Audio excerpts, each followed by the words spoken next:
personality now. So yeah, I don't really have any criticisms of him.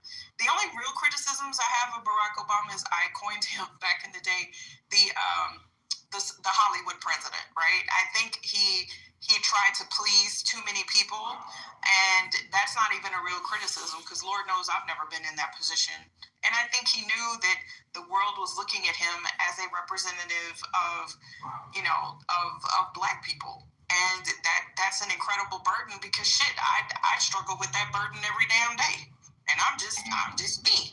I'm not the damn president of the United States. Nikki, one of the things that you said really surprised me because I actually voted, and I do agree with you. I actually voted for Obama twice, and now we sit on the opposite side of the aisle from each other. So I think it's just very fascinating. I really do. Sits on the opposite aisle. Dr. Adams sits on the opposite aisle. That was actually my first election as an 18-year-old. And he actually spoke to the youth. So, I mean, what you said about him being a Hollywood president in his engagement, his public speaking, and saying things that were relevant to me as a young person in America at that time, it definitely captivated me as even a young Republican, and I voted for him twice. So, young Republican voted for Obama. Well, that's super cool for Obama to be your first president. Wow. Yeah, that's super cool. So like I said, I can never take that away from him. I really can't. Like, yeah, the dude's up. From this is where I disagree with you, and with respect, right, is that Obama entered the failed American democracy, and his respect for the history of American democracy caused him to try and bring both sides together, include all American, stipulate literally the reason why his Supreme Court nomination didn't get put forward, right? And you're saying, hey, this failed American democracy that he failed to take advantage of, and his intention, if he had enacted it, would have been better for America. And Trump, who says, no, I'm going to take this failed democracy, I'm going to leverage every single part of it to make rich white people like me more wealthy and step on the back of the poor Americans. And I'll land with this, is that when you look at China, who in so many ways is doing so much better than America right now, in so many ways when it comes to quality of life, a benevolent dictatorship or Obama saying, hey, I'm just going to enforce my will to make America better, which is what China does, is maybe better than Trump saying, hey, I'm going to enforce my will to make billionaires richer. If Trump is the opposite reaction to Obama, right? Is a pendulum swinging the other way? If Obama did what you're talking about, the swing, where we're at right now would be the middle. It would go so murder, even to the extreme, if Obama did what they did. He should know. Don't burn down the country and bring it to its screaming home. That's not how you govern. That's not what you do. So let me respond to that. When Obama was voted in, so many Americans were like, oh, that guy is going to be shot so quick. Are you kidding me? A left-leaning, black man could have president. Oh, my goodness. But Trump there was an assassination attempt on Trump before he was even elected for a second term, Arthur. So, no one's killing Trump, and he's fascistizing your country like crazy. You have military troops in your... I don't think that practically speaking, I really don't think that we are going to see a third Trump presidency. I think that we should be more concerned on the practical realities of Gavin Newsom coming into the fold. And, to be honest with you, J.D. Vance, if he ran for president against Gavin Newsom, that's a done deal. I'm a Republican and I'm saying that. That's a done deal. Gavin Newsom is quick-witted. A Republican wants a Dixiecrat to become the next president is not surprising. I personally don't care for Gavin Newsom. I really don't. But I'm looking at the practical reality of how he appeals to the public. If he can keep up with Trump, he's going to wipe the floor with J.D. Vance. That's all I'm saying. I'm saying that politics, and you actually are more of a populist person that doesn't actually understand what's been going on, and that's why you're in the situation you're in. Not do ad hominems, can you just what was that summer job? I don't know what she's talking about, but go ahead, Cynthia. You were going to say? Just What do you mean by ad hominem? Why don't you elaborate? and so don't. Listen. This stage has been real clean all day. Y'all not about to throw no shit and no mud on this stage. So cut the shit.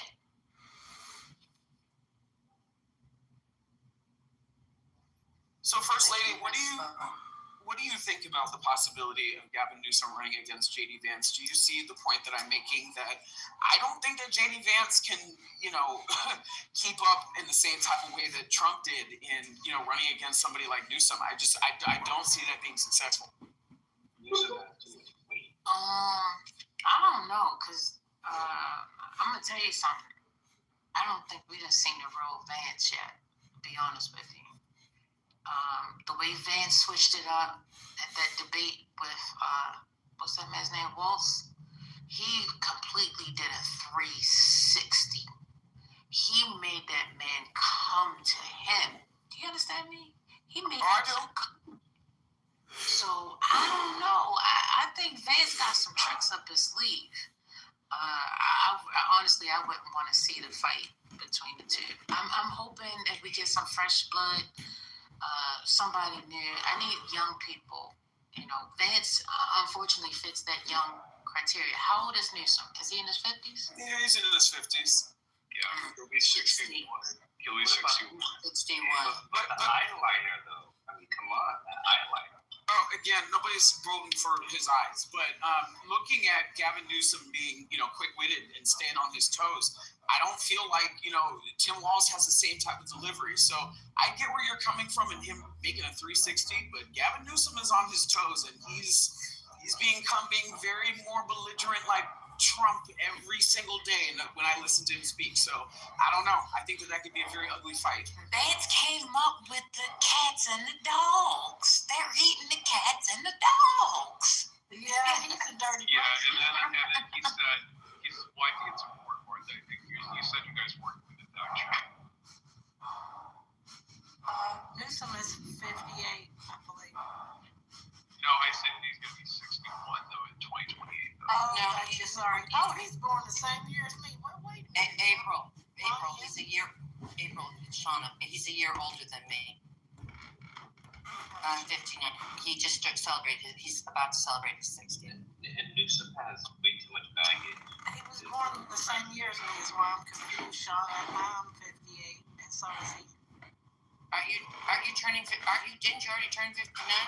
No, ma'am. You're a year behind me. Sorry. Wait, so April, you're running for president? Let's go. Well, I'm the oldest here. I am 87 years old. First lady. Thank you. Let's go, April. Let's do this. Like, do you remember back in April? Do you guys remember when he had that debate with Ron DeSantis, though? Ron DeSantis is not a good debater. No, that was a text balloon because they basically were trying to see, well, if they took Biden out, could Newsom fill his shoes? That's why that debate happened. Yeah. Well, DeSantis, though, it's just, interesting, though. It's just, Gavin Newsom has more charisma when he's debating than DeSantis. I mean, because DeSantis, he just gets really defensive when he comes off. He just looks very insecure when he's defending. Rubio was much, which is why I was really shocked by that being the VP pick, to be honest with you. One thing I will give it to Trump's cabinets, I do think Marco Rubio is the sharpest guy in his cabinet. That's not saying a lot when they're all dull as butter knives. None of them are Gitsu knives. The thing I don't understand is why he chose Marco Rubio, who is as opposed to some guy like Ted Cruz who would lick his boots. Ted abandoned his people and blaming on his kids. I'm like, yo, the savage you gotta be to blame it on your kids. I mean, it's interesting. Me and Marshall have both fought with each other over this because, of course, he's a Texan particularly, and I told him that if I was a Texan, I'd be embarrassed that Ted Cruz was my senator because, I mean, the fact that he, that he let some guy call his wife ugly and now licks his boots, I mean, it shows that he doesn't have a spine and that, Texas has that person, not tough as Texas like Ted Cruz, right? I can't believe he got on that plane and went to Mexico and then people freezing. That's crazy. That's what we're talking about. That's what we're just talking about. That is absolute crazy work. And as I say, he blamed his daughter. I mean, he should have sent his family, but he should have definitely stayed behind. I mean, that's crazy. But that's just proof of how little Cruz is liked. Like Heidi Cruz, I'm actually a fan of Heidi Cruz. She's in wealth management. She's like a killer at Goldman Sachs. I've been around her. I was actually too shy to go up and get an introduction. You shy? I don't believe that. No, because I mean, like, I would have loved to have been like, she's awesome sauce in her arena. She really is. She's well respected. I don't know how she's with somebody like Cruz, but they live in River Oaks, which is quite an esteemed part of Houston. So for a person to leak those text messages, I was dying laughing because that means in their group that they're not even liked because those messages were leaked internally. That was a group chat.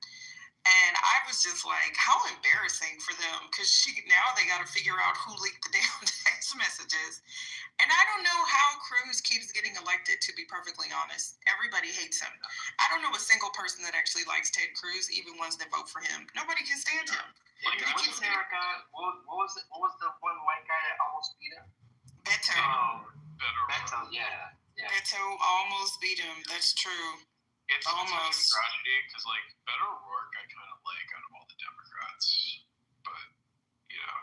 I like Beto too, but remember, Texas is unusual. It's a red state with major blue cities, and it's the rural Hispanics that keep voting in.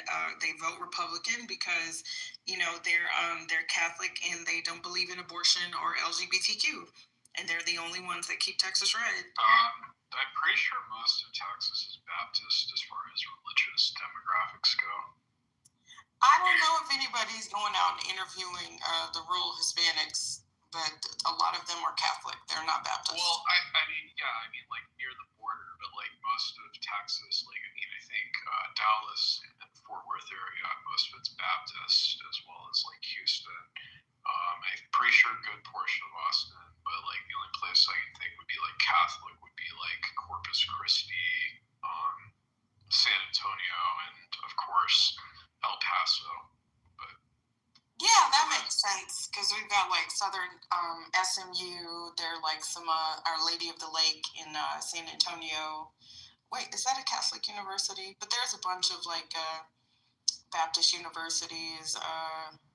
Baptist churches, Baptist schools. So yeah, I would agree. Some of the largest churches in Houston are actually Baptist churches. Like I just say that because like I mean Texas is considered to be a part of the Bible Belt, and the Bible Belt is largely Protestant, particularly Baptist. So y'all got a bunch of leftover Klansmen in Texas too. I remember the part of Texas, Miki, going from in between Houston and Louisiana. Like some of them, like I was very pleasantly surprised to speak to people at the gas station and other Black people out there, where they were telling me like certain exits not to get off on because what's that? They're not playing. Sundown towns, keep going, keep moving. You don't go there.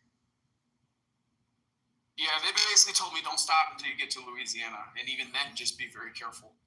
No, that's true. Beaumont is pretty diverse, but yeah, the Vider, like I actually have a true story about Vider because we would go to Louisiana all the time because we're from Louisiana, and we usually go in like caravans if we take multiple cars.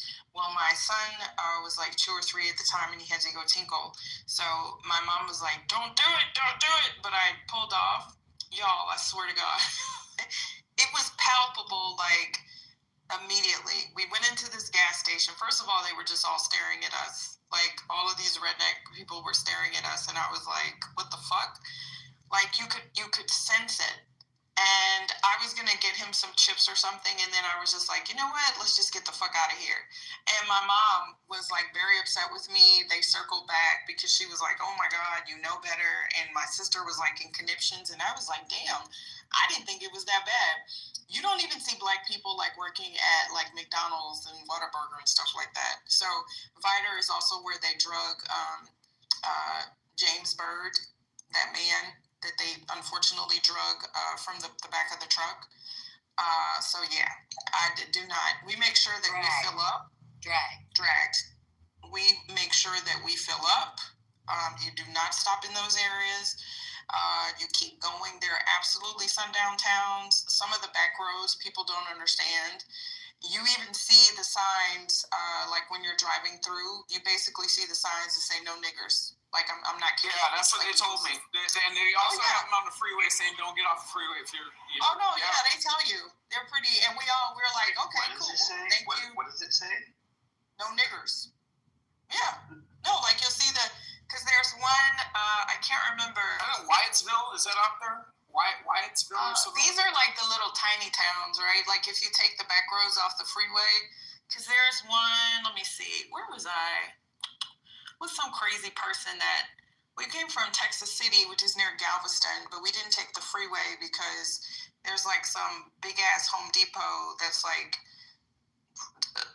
anyway, or some, I don't know what we were doing that weekend, but I'd never been back there in those back roads, right? And I was like, what the fuck did that just say? And he started laughing. He's like, oh yeah, you never been over here? I was like, no. He's like, well, good. You don't need to. But yeah, they make it very clear. It was like a bar, and it literally had a sign that was tacked up, and it said no niggers. They let you know. Yeah, so you don't go there. I'm like, appreciate you. Yep, don't go there. That's when they say don't go there, they mean don't take your black ass over there. Yeah, they make that very clear. This is not for you. So I'm like, cool. Understood. Yeah, it's interesting. I remember like last year around like this time, I went to down to Satilla Shores, where around the area where Ahmaud Arbery was shot. In Georgia? Yes. Yeah, I mean, my school is literally like less than 2 hours away from there. So. Oh yeah, thank you, Ramona. James Byrd was killed in Jasper. I was thinking of something else that happened in Vider. My bad. Nikki, what's been your experience in the Panhandle? You know, I've never been to the Panhandle. I have sorority sister. I went to Texas A&M, so there were a lot of kids that came from the Panhandle. I haven't really heard a lot about racism because people don't realize Texas is extremely diverse. Houston is probably one of the most diverse cities in the country. Like I read a stat about Houston Community College. That they're pretty much people from every single country represented. Like Houston, we have Hispanics, we're little Legos because we have a lot of Nigerians, we have a lot of Africans, we have a very robust Chinatown, we have people from the Middle East, we're also oil and gas, so we have people from just about everywhere, right? But from the Panhandle, there's a lot of Hispanics. I haven't heard anything. I think the closest I've been is like, I had to go for a sorority thing to Waco because we went to Baylor. That's about that's about as far as I've been. I've never been to Lubbock. Did I ever go to Texas Tech? No, I never been to Lubbock. I never been. No, so. Yeah, but I haven't heard anything. But I know people from all over the state, and I don't really get that anything is like bad. In my opinion. Let me ask you something. How do you identify? Do you identify as a Native American? No, I mean I'm black. Or how would you do you identify yourself as like an indigenous to the United States? I mean, a part of me, I'm a Louisiana Creole, so part of my culture, by identity, we are African or African American. We are Black. It's culture. So but part of my lineage, yes, is African, Native American, French, and Spanish. I have my great grandfather was 100% Native. There are other people that I can identify going back for generations. Like 99% of my family is still in Southern Louisiana. Like they haven't migrated. Maybe they've gone to Baton Rouge. Maybe they've gone to New Orleans. Maybe they've gone to Houston. But they ain't gone nowhere. They're still there. Which is why you still have to bring when you start dating, you literally have to bring the person that you're dating to the elders in the family so they can go down your family tree to make sure that you're not too closely related. That's how bad it is. It's kind of funny, actually. Well, let me ask this. Okay, so we talk about the sundown town thing, and that's a very interesting, family history that you have. I actually have roots in Alabama. I think I might have some people in Texas too, but I gotta do some research on it. But when we talk about the sundown town thing, let me ask you, what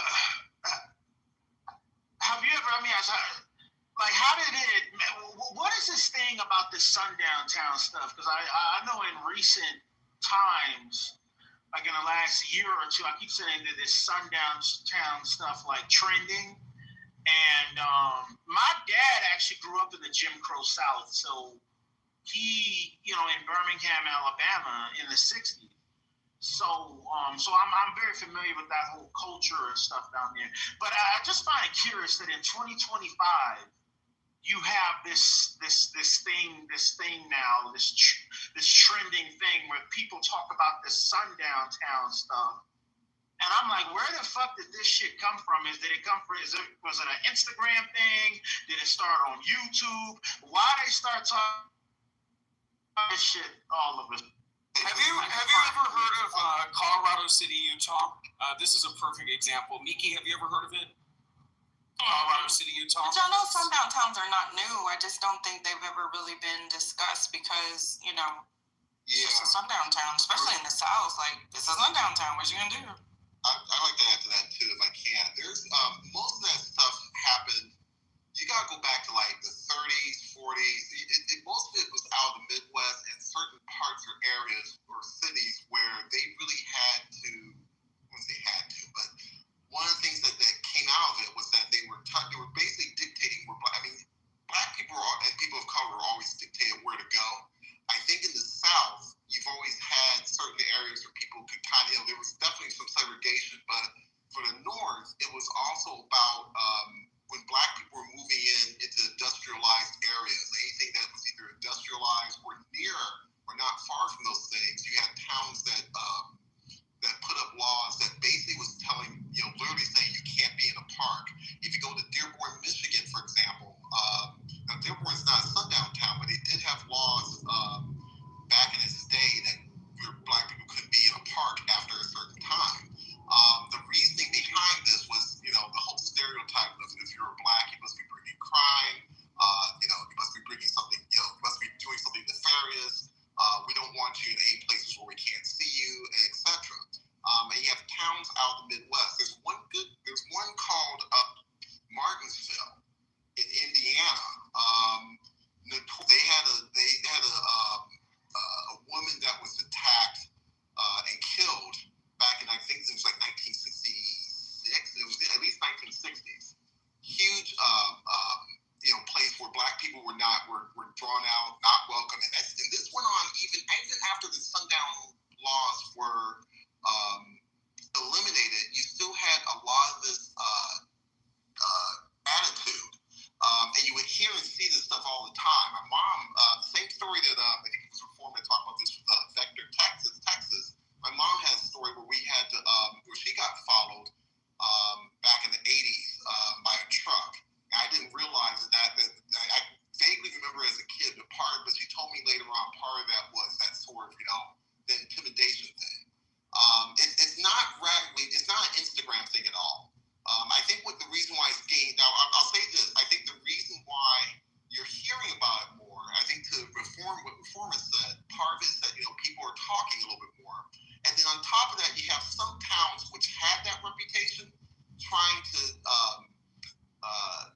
eliminate, I guess for lack of a better term, eliminate or try to move on from it, because they realize that having a diverse community is attractive.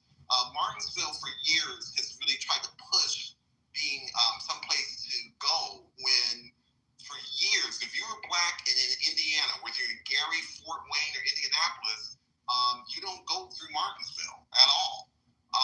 So it's something. There are towns in Illinois. I think Anna, Illinois.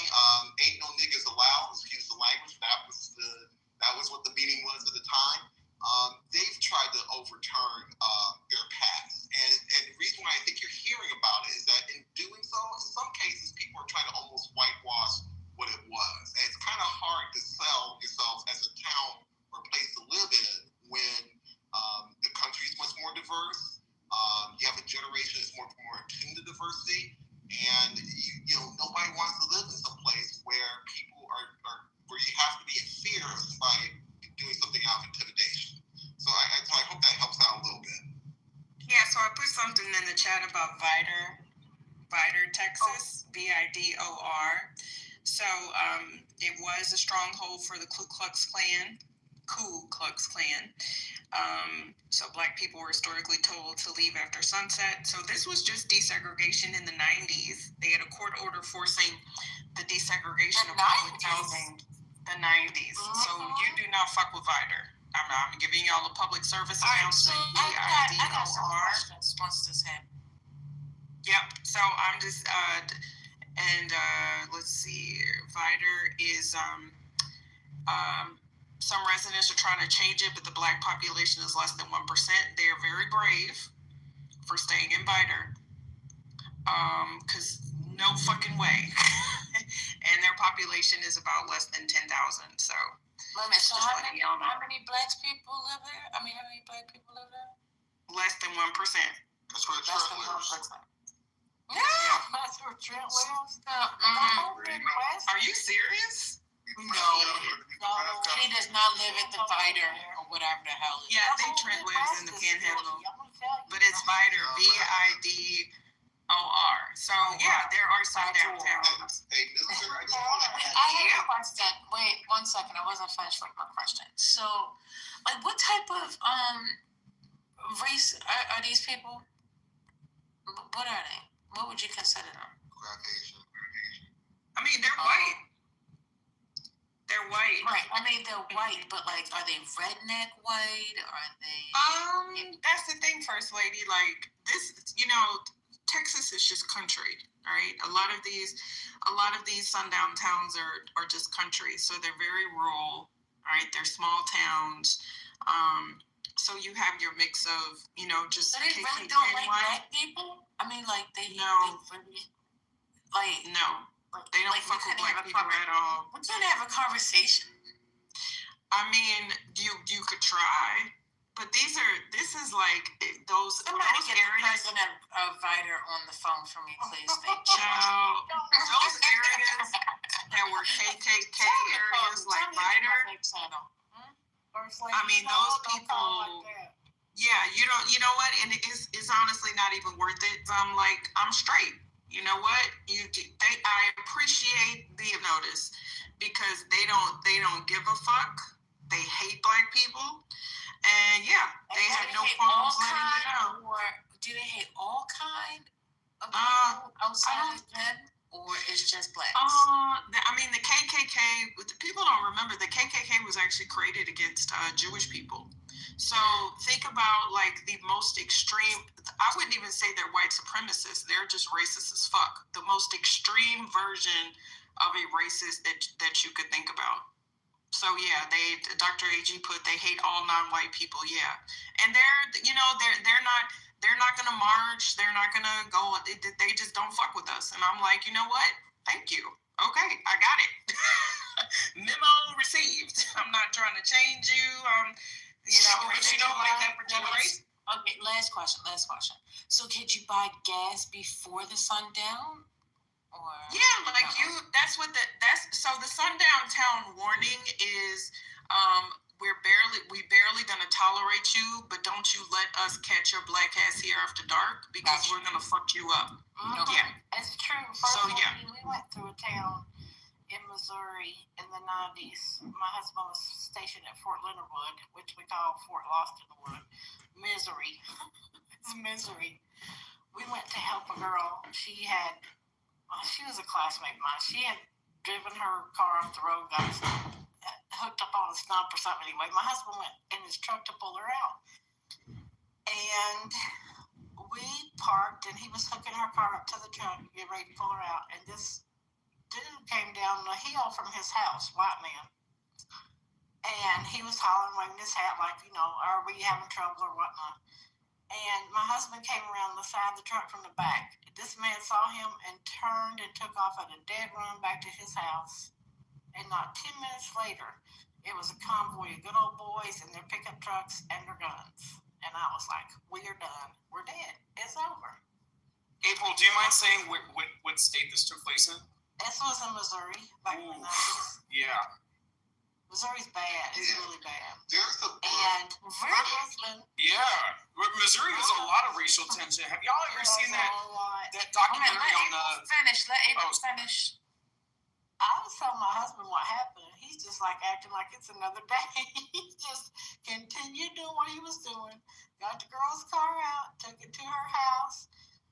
We sat down, had some tea with her, and then we went to back to it's a small town, back through there. He was putting gas in the truck. They are circling, honey. They following us everywhere. And I'm like, we fixing to die today. We're going to die today. And he's like, would you stop? He said, I've been black all my life. And I'll be continuing to be black. I ain't worried about these people. I'm like, it's truckloads. He's like, I can see what it is. You go back in this truck. And they escorted us all the way back to Fort Leonard Wood. All the way. Broad fucking daylight. Okay? All right, now, if I can say this. Wait, if I can say this. Okay, so if I can say this. Because when I hear this story, all right, it doesn't sound like the people were being hostile to you guys. It sounds like... Get the fuck out of here. Are you okay? This is just what it sounds like to me, okay? It sounds like the gentleman saw you guys... Somebody banging your wife and you would say Sounds like he saw that y'all wasn't from the area, y'all needed help. And when then these guys came, okay, did you... Guns. Okay, you said they had guns. Well, in rural areas, most people have guns in rural areas. That's not an uncommon thing. She wasn't... Yeah, April, this is... the country. I'm from the country. I know when people come to help what they look like. Can you hear my accent? I'm from the country. I know. Okay, look, but what I'm saying is this. What I'm saying, sir, we don't need you to try to explain this. Like, we understand. April, I'm not here for that. White. What I'm saying is you don't have to be here for it. What are you talking about? What are you talking about? I have a question for April, unrelated to this, because she did mention that she's from Missouri. April, have you heard? Missouri. Oh, okay. You're in. No. Oh, okay. Do you live? Oh, got it. Have you guys heard of the military spouse? My husband's retired. We moved everywhere. We live in Alaska. Got it. Have you guys ever heard of the Pruitt-Igoe Project, Miki? What is that? The Pruitt-Igoe Project was a project housing in St. Louis, Missouri, where they were trying to basically push Black people into a development that turned into a crime epicenter, and even the police that they stationed there had to close their offices and flee. It's a very, very devastating story in Black history in Missouri. So I encourage you to look it up. I get it, it's very interesting. You guys just kind of pushed me all the way off because I was trying to. Hey, wait. This is fucking Clubhouse. Please don't activate me, sir, because I don't give a good goddamn. Don't come up on this stage in this room trying to demand a voice because nobody's paying us. All right, I'm not fucking give a damn. I'm not demanding anything. We've moved on. This is not a room for content. We don't give a fuck. Okay? God damn. Doctor. I'm sorry, First Lady. I've been good all day. You should be very proud of me. Yeah, and even then, I know you had some restraint there. So thank you. I think I did. I know. I heard it. I heard the restraint. I heard it all in your voice. Thank you. Can you put that in the chat? never heard of that. When did that happen?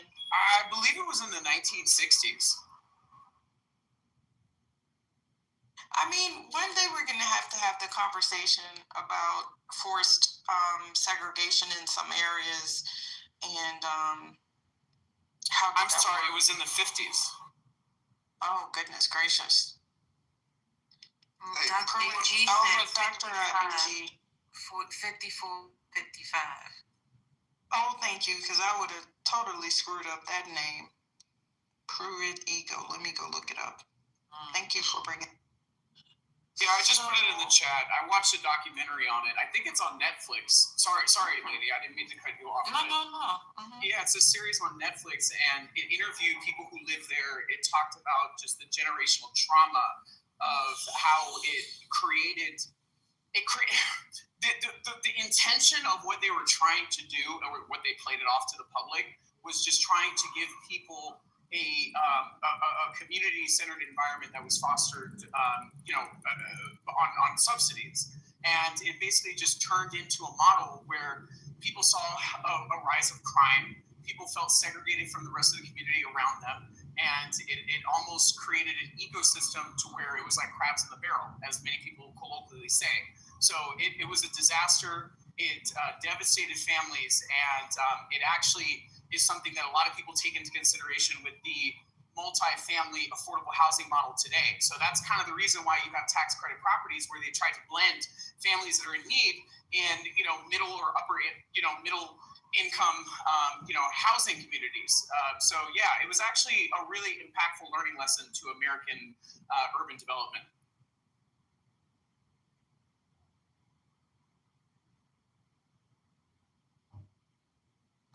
No Black person, Mr. Klein, revels in other people's experiences like fucking weirdo.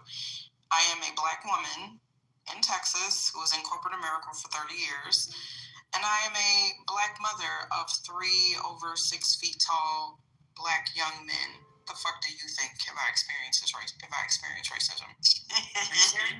Are you serious right now?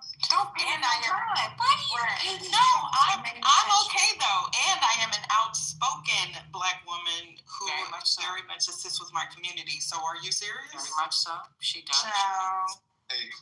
So let me ask you this: do y'all think that this can happen again? I mean, based off of the direction that we're going in. Yes. I mean, do people want to get segregated? Yes, it's already happening. If you look at Los Angeles, Miki and Lady, the subsidized supportive housing model is creating little Pruitt-Igoe projects around Los Angeles. So a lot of these luxury developers where people weren't paying rent during the pandemic, and they had projects that were, already in development that were supposed to be introduced into the market rate inventory.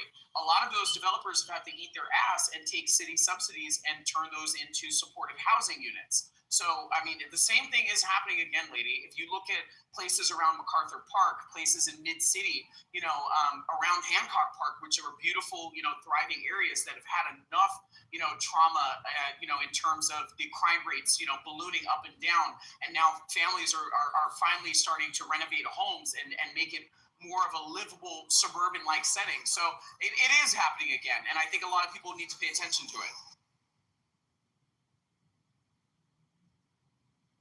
You're moving a bunch of homeless people into luxury apartments and giving them services that aren't really helping them. And they're continuing to engage in drug use. They're continuing to engage in alcoholism, and it's not directly fixing the issue. So yes, it is going to happen again. I mean, LA is just so. We were earlier talking about. Someone thought that maybe an example for why the narrative is against migrants is because it's a housing issue, right? And I don't agree with that, but I mean, Los Angeles is California is just one of those weird places to me, same as New York. I just don't understand that it's so incredibly, ridiculously expensive, just insanely expensive. I think I read a quote, I've said this before a couple of years ago, that New York and California accounted for over 50% of the the real estate prices or the valuations in the country. Like, yeah, Miki, up the hill from where I live, there's like 5 or 6 homes that are on the market right now for over $100 million. Like it's insane. So the rental prices are going to take those values into consideration when you look at the people who are able to pay these housing prices. So yes, it's going through the roof. I mean, a 2-bedroom in a decent neighborhood in proximity to a decent school in this area is going to cost you anywhere from $3,500 a month to $4,000 a month. Yeah, see, I don't understand that. That's why y'all need to stay out of my city. Oh, it's even worse up there. And if you look at the qualifications, the highest rents in the country now. If you look at the qualification standards, Shauna and Miki, it's insane. You have to make anywhere from 2.5 to 3 times the rent. So if you're looking at a family, okay, of 3 or even 4 in Los Angeles, you have to make damn near $200,000 a year to be able to live in an area, in an apartment as a renter. Okay, just to be able to qualify for a unit. It is a problem. That's why so many people sit in traffic. People are going to places like Valencia, Orange County, Riverside. Like, everybody laughs about that high-speed rail. Even as a Republican, I'm like, okay, well, that high-speed rail is going to bring families together. You know, the dad who's working a job in downtown LA is going to be able to be home on time for his kid's soccer game in Riverside County. So then I think what you're saying is the segregation is more about classism. It sounds like to me, because if you can't afford it, you just can't afford it, and it doesn't seem like it's about the color. Whereas in these other places, when I'm thinking about segregation, I'm thinking about segregation based off of, the color of your skin. So I've never experienced any of these things so far as in the sundown thingy. I've never been to a town like that. I don't want to be there, so I'm going to stay away. You guys tell me where it is. I'm not going. I'm okay. I don't have to go play around with the geese to find out what the gander got. You know what I mean? Like, I'm good with that. No, I'm with you, First Lady. Like, when I was younger, I thought it was like, part of a mission to, we must fight this and we must fight that, and there must be acceptance. And I remember I was in a year of high school in a small town, and I was like, people have died for the right, because they still had segregated proms. They had a black prom and they had a white prom. And some of my older relatives had to take me aside because they were like, baby girl, this is how things are done here. And some of us wanted that way. They didn't want to have a prom. They didn't want to have a mixed prom. They wanted to play their own music. And I remember I was like 16, and I was just like, but you can't have it that way, because I come from Houston, and they were just like, if you don't sit your big city ass down and leave us the fuck alone, like, don't come over here trying to march. Mississippi was like that until maybe 20 years ago, if that. All I'm saying, some of those areas. Oh, go ahead first. No, I was just saying that Mississippi stayed like that so far as like the prom and everything. I think they merged. I want to say I saw a documentary that was something recent. It wasn't like they've been doing it. Mississippi kept their stuff separated as well. Yeah, this was Southern Louisiana. Shout out to Opelousas and Lafayette. Yep, and they were like, ma'am, this is okay. We're fine. We're fine here. There are black churches and there are white churches. There's the black Catholic church and the white Catholic church. There was the black private school and the white private school. And that's why I hated it when I was a teenager, because I was like, it's like living, it's like it's the 1960s. I honestly don't think it's changed that much when I go home, to be perfectly honest. It hasn't. Probably never will. I think, if I can add to this too, I think I mentioned about the book from James Loden on Sundown Towns, and I think the towns that made a transition, they had different things going for it. Like, I didn't know this growing up, but Valparaiso, Indiana, which is about at least a half hour from where I am, from Gary, did not know that was a sundown town at one point. And the irony of it is that the mayor, Richard Hatcher, if I remember correctly, I think he operated in Valparaiso at one point. I'm not sure if born there, what have you. But I had to double check that. I keep getting that confused with Michigan City. But the point is that some towns were able to shed it because they found, not that they actively did, but it took a number of things to kind of make the shift. Like for Valparaiso, there's a university there. And it took a while for that university, as that university kind of grew. It's not as big as Purdue or Indiana University, but it grew enough where if you have a university, you attract students, you attract people that are not necessarily, to be polite, they're not necessarily thinking about, this is our area and we don't want you in here. They're a little bit more open to it. Whereas with Martinsville, the one murder that happened in '68, they had a reputation for a long time. Even when Indiana had, and they still do this every year. There's a basketball championship. There was a brouhaha about 30 years ago where this high school from Martinsville had to be banned for like a few years. What's a brouhaha? That brouhaha guy, yeah. I'm just trying to go a word in. It's fine. It was controversial because their basketball team, for whatever reason, went after the kids in Carmel. Carmel in Indiana is a very, very highly affluent suburb, but it's also very, very diverse. And they were going after some of the students of color, and it got ugly enough where the whole school was banned out of the high school championship system. And that's a big deal for Indiana. It's a source of pride for a town to play in the state championships. And I'll say this now, Land, real quickly. Even one of my friends, I had to talk a friend out of taking a job in Martinsville. They weren't telling him that. They told him it was a suburb of Indianapolis, when Martinsville, and that's like to give you the analogy, that's like telling somebody that San Diego is a suburb of Los Angeles. It's in an area for Indianapolis, but it's not that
in North Carolina right now in Charlotte, and there's a lot in North Carolina, South Carolina.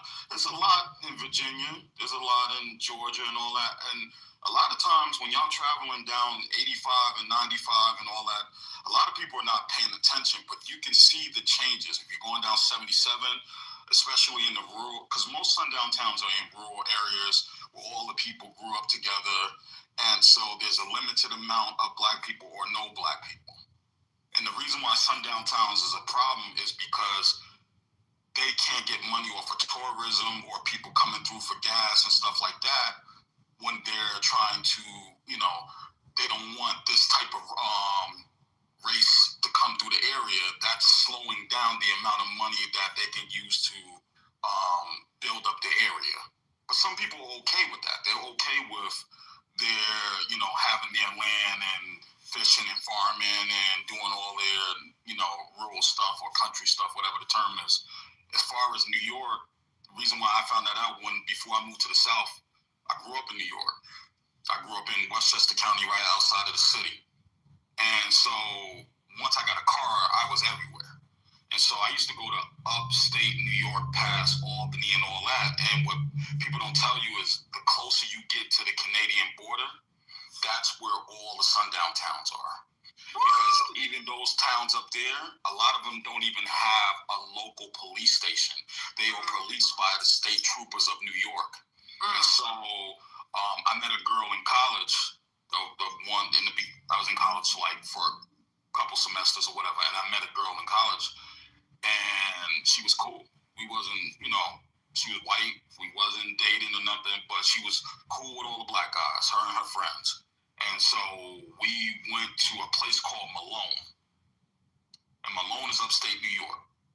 And when we got into that town to go visit them, we got chased by a truck full of white people. Okay? But it was dark. We came out there in the dark. We got chased by a truck full of white people. And maybe right before that happened, we got pulled over and searched by a state trooper. And they asked us, what are we doing up in this area? Right? We go there, we hang out with them, we spend the night there. Once we get past the whole part, we going back home to Hudson Valley. And as soon as we get, and this is during the day going back, as soon as we were driving, state trooper pulled us over again. Got us out the car. Yeah. Like if my mom would have knew it back then, she would have, you know what I'm saying? But I had a car, I was feeling myself, I was all over the place. And they searched our car. And they found I was working like part-time at UPS, so I had all the blades in there, all the box cutters in the glove compartment. They found all of those. So they were like, either you give us all the box cutters or you're going to jail. And then I got mad. I'm like, why you keep stopping us? It's like, well, we stop a lot of people to make sure they're not trafficking drugs out of here because this is what they do. They come through Canada and they are bringing drugs into New York. And so, so that's why I came up, because I always be in this room and it's good conversations.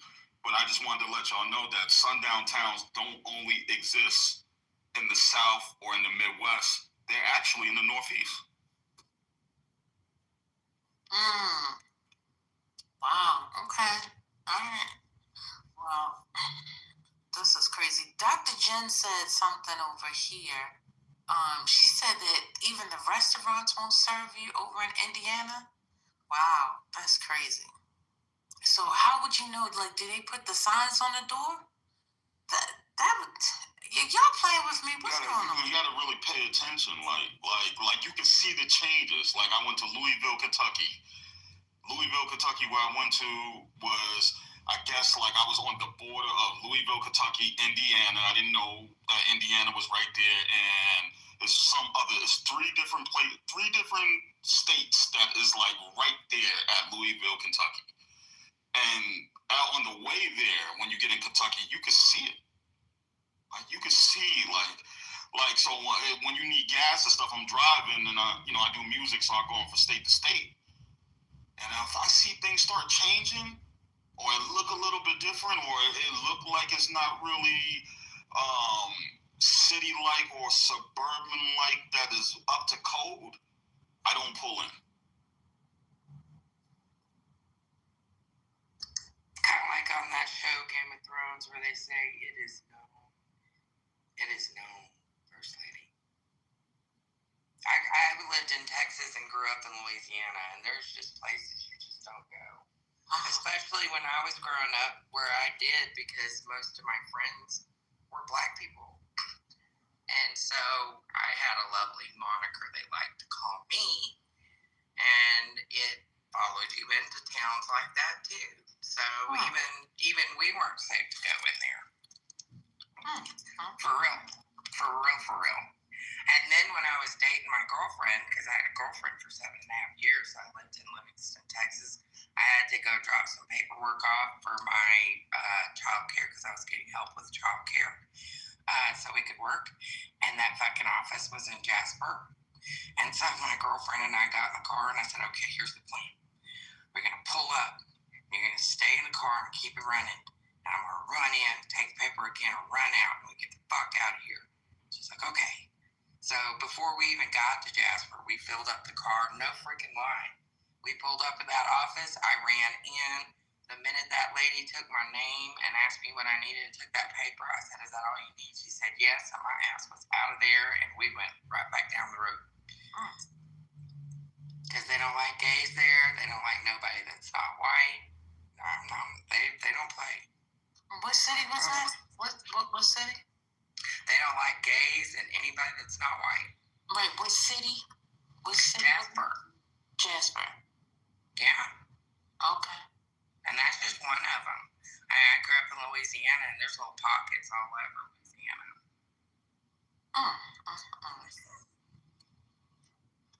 It is known. I wonder why people born like that. That's crazy. It's just in the blood. Like, it's just, it's just some of those families have been that way. It's their environment. Yeah. And most all of them are also in red states, so it's not like they're getting a whole fuck ton of pushback. I grew up with racist family, of course. I came from Kentucky back in the hills, of course. Racist. But, oh my goodness. I just can't imagine that level of hate in this time. You don't like somebody because of the color of their skin is crazy to me. It's just... This is America. That's why I live over here in Nevada. It's not the best, but it is better. That's all. I mean, even First Lady, California got some crazy racist folks in places. That's what they saying in the chat. I'm like, in the mountains, got some crazy hillbilly white folks. I mean, it's always been on Black people to be so accepting, right? And a lot of Black people are pushing back against that. Like, I have family members that have in their wills, similar to what I've seen from other people professionally, that if they don't marry a Black person, then they're not going to inherit. Because a lot of wealthy white people have done that for generations. So, I mean, it's like, I'm just, it's like, be overt with it, because I just don't think it's my responsibility to convince anybody to accept me because I'm Black. Fuck you. Go on about your business. And I'll go on about mine. Like, tis what it is. The good thing about those areas, though, is that most of them, you can carry your own gun. oh, Lord. Yeah. I know I didn't just want to say that, but it's just, like in New York, you can't carry your gun. You know what I'm saying? But down there in those areas, Kentucky, Tennessee, all that, you can carry a gun. So technically, you can carry a gun anybody. People just want to open carry and show people, but you can hide a weapon, and No, I'm just saying it's legal to carry a gun in Kentucky and Tennessee and those places, North Carolina, but it's not legal in New York. But most people who have a gun don't have it properly registered anyway. That's what I'm saying. Man, I was so bummed out. I wanted to one day move to Ramona, California, because, my name's Ramona. I thought that would be groovy as hell. Miss First Lady, you know who the fuck lives in Ramona, California? A bunch of old-ass white retired folks. Okay. That ain't for me. Retired folks are fun. That's not for me though. They go swimming all day long. They call themselves doing aerobics. They call the They eat police Jell-O. black people when they see them walking in the neighborhood. Exactly. I can't be doing I that. call the y'all. police on them too. What's Give me going on? Hell no, that man. shit. I'll be end up getting an elder side charge. Sure. I play a good Karen. I don't know what you're talking about. I don't like that black guy that was in the park where they recorded and that white lady was literally lying. You know, like saying, remember oh, hell no. See, I'm like, what was she saying? That was Central Park, I think, actually, right? Yeah, she was lying. She She was basically doing oh, y'all tell the story from the man from Them white women are weird as fuck. I don't even get them bitches. I don't know what happened to them. I think he was just walking his dog, right? Walk unleashed. Go ahead. No, you go ahead. I was just saying that I was just backing you up that he was walking his dog or some shit. I think she had the dog. Did he have a dog or he was just in the park? Or maybe her dog did his. It was something like. But She was doing the bird watching and she had the dog on. Yeah, and then she started like, I'm going to call them and tell them that you did this to me, and then she started performing. But he was taping the whole thing. Oh, snap. Did they get her for falsifying her? Yep. And she. Good. And guess what? The crazy thing was, and you can back me up if I'm wrong, but I think she was the head of like the New York division of the medical joint. Like a whole, like a hospital. She was at a finance place. But what happened was, so it was in 2020. It was Christian Cooper, a black bird watcher, and Amy Cooper, who was a Karen. Christian Cooper asked her to leash her dog. Amy Cooper called 911 and falsely claimed that an African-American man was threatening her. And the crazy thing is, like, she was telling him that she was going to, and she knew it. She knew that calling the police and saying these things, you know, could basically threaten his life. So she did it in retaliation. That's the crazy part. Like, you know, she was basically telling him, I have this power over you, and you did something that I don't like. How dare you speak to me in this manner or tell me this? And I am basically going to call and I'm going to get the police here. And she told them that, you know, an African-American man was harassing her and threatening her. And she did the whole voice thing. Did y'all watch the video? It was fucking insane. Like, she did it. Yeah. And it was like, bro. Wow. And, of course, he did the same. And he's a good guy, but I was pissed because he didn't go in on her. He carried it with grace. He didn't want to press fucking charges, which pissed me off even more. Like, bruh, you could have been fucking killed. Yeah, but he was like, you know, taking the high road and and whatever. Pissing everybody off. Yes. But she And ended I up was getting like, fired from my what? job, though. You could have fucking been killed. And she's still playing victim, talking about, I live in fear every day. Bitch, please. You did. Ooh, child. Well, she started fake crying and everything. It was crazy. She apologized at some point, but the damage was done already. She had got like fired and all that shit. So then she started trying to apologize, like it wasn't nothing, whatever. And they're like, "Well, we have you on camera. You were performing." Like he was taping the whole thing from the part when she said she was going to do it. So she was done. That was black social media. In the chat. Oh, They're so fucking delusional, man. that's okay. I think it's pretty funny to assume that nobody in this room has seen a KKK robe because you're wrong. And I've not been blind my whole life. And I grew up in rural Louisiana, so bet your ass I've seen a white robe and had a few of them, in fact. So, yeah, there are people here, and I'm 48, so I've been here long enough on this earth to have witnessed some crazy ass shit. And growing up in the South, you do see robes. So, you know, you guys might want to think about what you're typing in the chat before you type. And actually, it's more dangerous now because they're in plain clothes. They just came through Charlotte in plain clothes, like just recently, about the lady from Ukraine getting killed on the transit thing. So they're walking around in plain clothes. That makes it even more dangerous.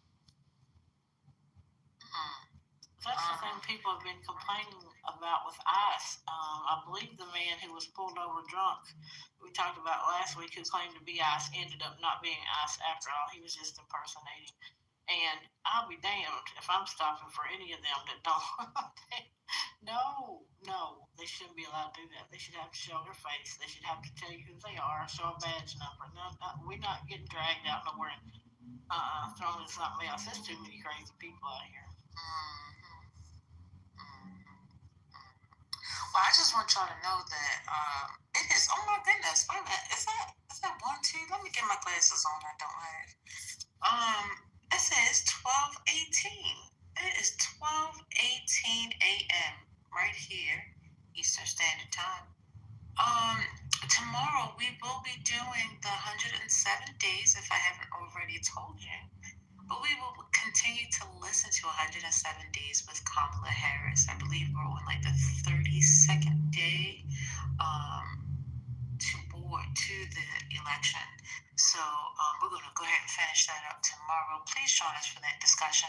We will be streaming and here on Clubhouse as well as on Chatter.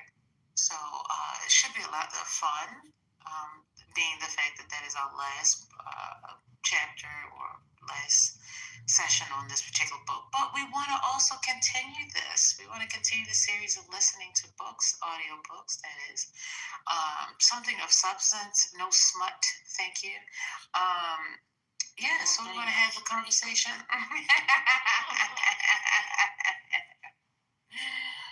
Oh, I guess we can read one of yours. We can make it spicy. All my stuff is smut. I would never tell y'all my smut name. Never. I'm just saying, on a Friday, maybe we can listen to something. We don't need to know the author. Huh? Zane. Zane's still writing? Is he? I think so. I think so. Anybody watch that TV show on HBO? Man, I used to love that series. That series is good. That's a mess. I haven't seen a KKK road, but I did see a cross, a big ass, like 12-foot cross, driving to Shreveport from Houston. And it was like 3 a.m. and it scared the fuck out of me. A big ass fucking cross in the front yard. And I was like, holy shit. One of my foster parents was in the KKK. What? Yeah. Wow. So not only did I see them once, but every time I opened their closet. They had the heavy robes. So have y'all ever heard of Ann Atwater before? You know who Ann Atwater is? That sounds familiar. She's the lady that worked with the head of the KKK back in the late 70s, early 80s. When David did first take over, or I don't know if David did. So. But all I know is that she's a black woman, and they worked together eventually, and they were able to end segregation in some of the areas of schools in Mississippi. Yeah, she worked with one guy. I remember I just read something about it. She worked one-on-one with one person, and he came around. But the KKK did a march in College Station when I was in school. That was Durham, First Lady. It was North Carolina. North Carolina, okay. Durham, yeah. They had a movie about her. And Taraji P. Henson played in it. Wow. Yeah. You can tell a black person that you're not racist, and then they won't believe you. What? Well, because it's not something you say. Is that Mr. Klein? Oh, Mr. Klein, you made it on stage. Oh, I thought that was our resident black person. Oh, I didn't know he was white. Okay, go ahead. Well, you know what? We can have some content for Master of Ceremony. Go ahead, Mr. MC. If we really care about racism, then we can't just advocate for your own race. You have to advocate for the abolishment of racism in other races, right? So what about the plight of Asian people, the plight of other countries that are marginalized people? That's what when I think about people that really care about it, it's you can advocate for other people, other than yourself. So I'm white, and that's just never forget something that you never. I mean, I'm blind and I got. Well, I say I'm white, but I've never taken a test. You know what I mean? As far as like. You never taken a test? What are you talking about? He said. Or like a race test, you know what I mean? Oh my. I might not be, I don't know. Well, where do you buy it from? CVS or Walgreens? Where do you get the race test? Well, I think you can get a. Please tell me you're talking about ancestry. Yeah, ancestry. Oh, thank you, Jesus. Well, what do your parents look like? You don't know if you're white? Well, they're white, yeah. Okay. So where did you come can from? Have it, Not all white people really, are the it's same. like 50 Shades of Grey. I mean, but Anywhere. are you Native American? No. Then do you know where your ancestors You came from? don't sound like white tea-ish. Because unless you're Native American, then you're not. How many generations have y'all been American? Are you full white? Since Ellis Island. So he's full on. So like 135%.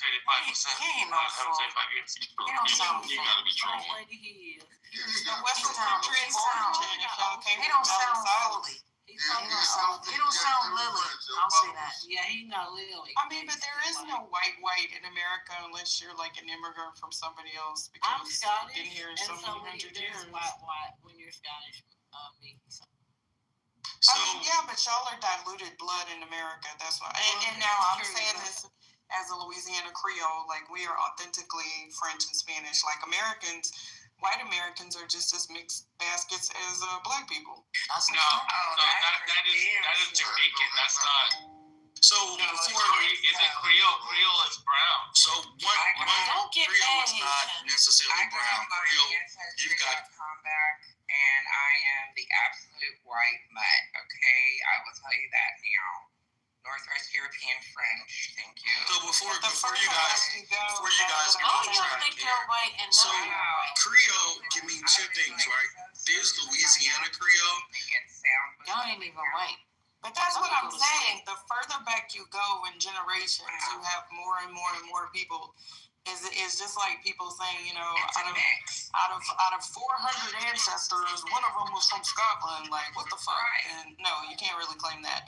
So no, I'm gonna be in my arrogant culture bag here. So Mr. Klein is gone. Well, mine is 42% Scottish. I thought we were gonna have some fun. Oh man. Before you all, especially Ramona, hello. So, hey, Mickey, I didn't know that she was Rob from Around the Way. Ramona, the fuck. But it's like a lot of folks believe the kind of thing that MC said, right? And that is, it's like, well, if you're black and you're pro against racism, then you should be pro against racism in other races. Like, it's a disingenuous, like, fake argument, right? Like, it's like saying Black Lives Matter, and then you think all lives matter. I mean, yeah, but that ain't what the fuck I'm talking about. You see what I'm saying? And even if he's not just trolling, there are lots of people that believe that kind of rhetoric. Like, well, if you believe this, you should believe all this other stuff. I do, or maybe, but that ain't what the fuck I'm talking about. And so that's part of the problem that exists in some of these folks having these conversations. Yeah, I mean, he's trolling. I don't take him seriously. But I learned this as a child. To ask people what is their country of origin. And I figured out very quickly that most people can't go beyond 3 generations. They can't name their great-grandparents on all sides, like beyond 3 generations. Because you're a generation, right? Then your parents, and then your grandparents, and then your great-grandparents. And I'm like, most people can't go beyond that 3rd generation to name their grandparents' parents. So, Mr. Klein, what is your main country of origin? Do you know? Because most white people don't even know. I was born in America. Oh, but you're not native to the land unless you're a Native American. You don't know? Well, yeah, but I'm not. I can't care about that, you know. Oh, why not? Because the United States, we signed treaties with all the natives. Oh, you signed treaties. You signed treaties with the natives, so now you're English. Well, the United States. The United States did. So you represent the United States. Well, most of the founding fathers were not, born here either, right? They were. Alexander Hamilton. He was an immigrant to this country, but most of the founding fathers, didn't they, come from England? I'm just saying. Yes, but the Mayflower, the Puritans, yeah. Right. You didn't know that? Christopher Columbus, in 1492, Christopher Columbus sailed the ocean blue. You didn't know that? Yeah, and the Louisiana Purchase. Right. Yeah. But we bought that from the French. Where'd you come from? That's what I'm asking. How are you going to embrace other cultures when you don't even embrace your own? That's what I want to know. Well, my culture is America. But where'd you come from before America? America is one of the youngest countries to exist. Well, I came from America, Oh. And then we came to Ellis Island. We came from Europe. Just Europe? All of Europe? The whole continent? Europe? Really? Yeah, we immigrated from Europe. Yeah. But I don't even know. A lot of people taught. I was taught we all bleed blood, and we need to be polite to each other. We all bleed blood. Well, when did you learn that? Yeah. Oh, since when you day one. Yourself? Well, that's there is no race. We all bleed blood. We're all humans. Gotta be good. So a lot of people. We all bleed blood. Okay. A lot of people want you to think you're a victim, but you're not a victim. You're a human. You're an American citizen, and we have every opportunity that everybody else has, and we have to really think that way. You can't. As soon as you start thinking that you're a victim, then you are a victim. So why do you keep referring to yourself as we when you're talking to a group of people that you're not part of? Who fucks up with victims? You're not. You're not victims. You should think why of do yourself you think? But why? But who? Why are you putting that on other people? Did someone? Because it was white people. Excuse me, sir. You can't answer the question if you don't know. What's going on? Go ahead. Thank you. I'm asking. When did you hear someone in this space claim that they were a victim? Well, we're talking about going to sundown towns. Okay. And the plight. So does that mean that they don't exist? They're soft. They're being saying that they're a soft victim of sundown towns. So but you're not a victim. You have to. Excuse me. Did anybody use that word? Nope. Okay, that's number one. Someone telling their experience and their stories makes them automatically the victim versus being victorious and saying that I'm grateful that I did not get caught up in what could have happened.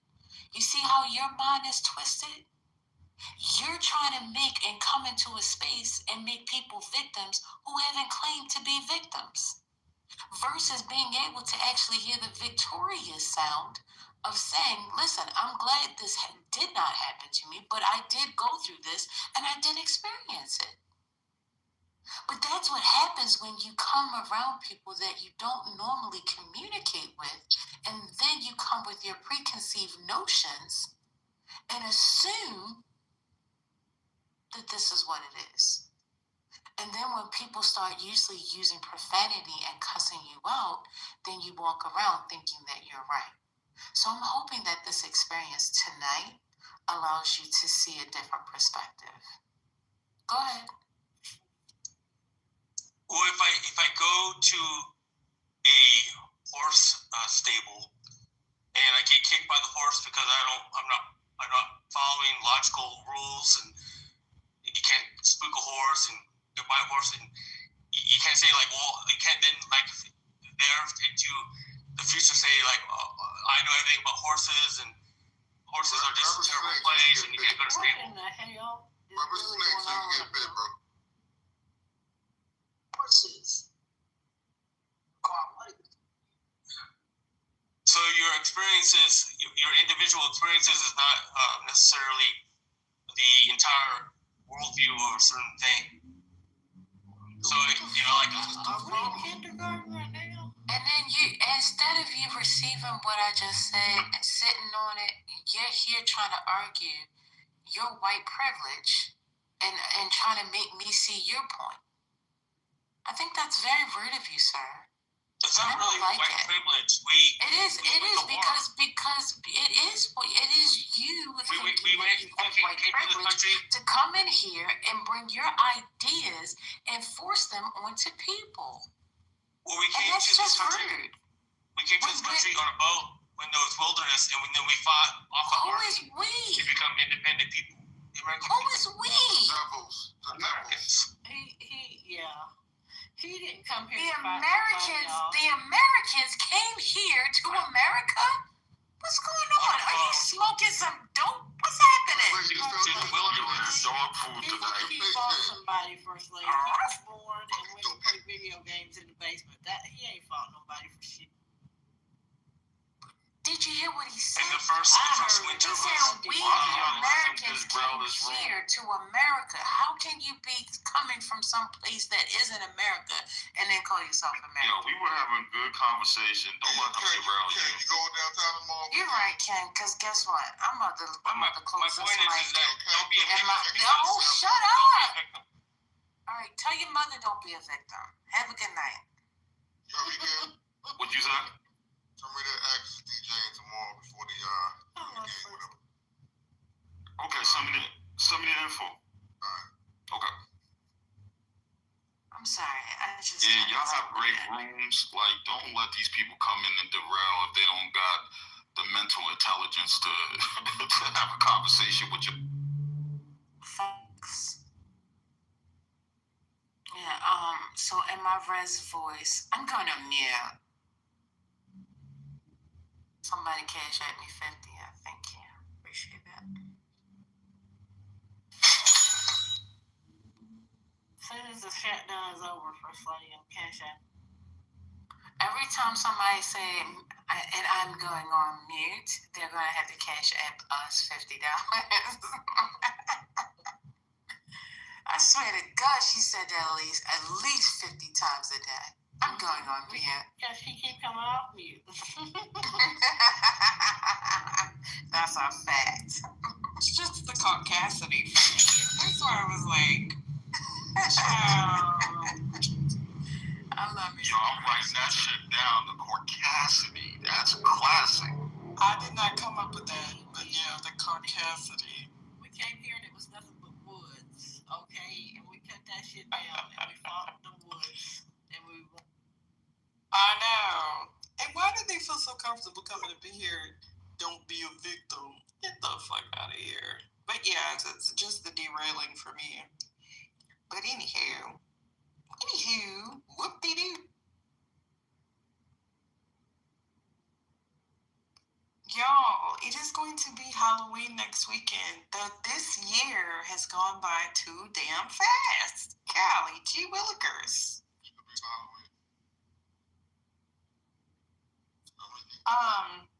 So my older son gets super fear.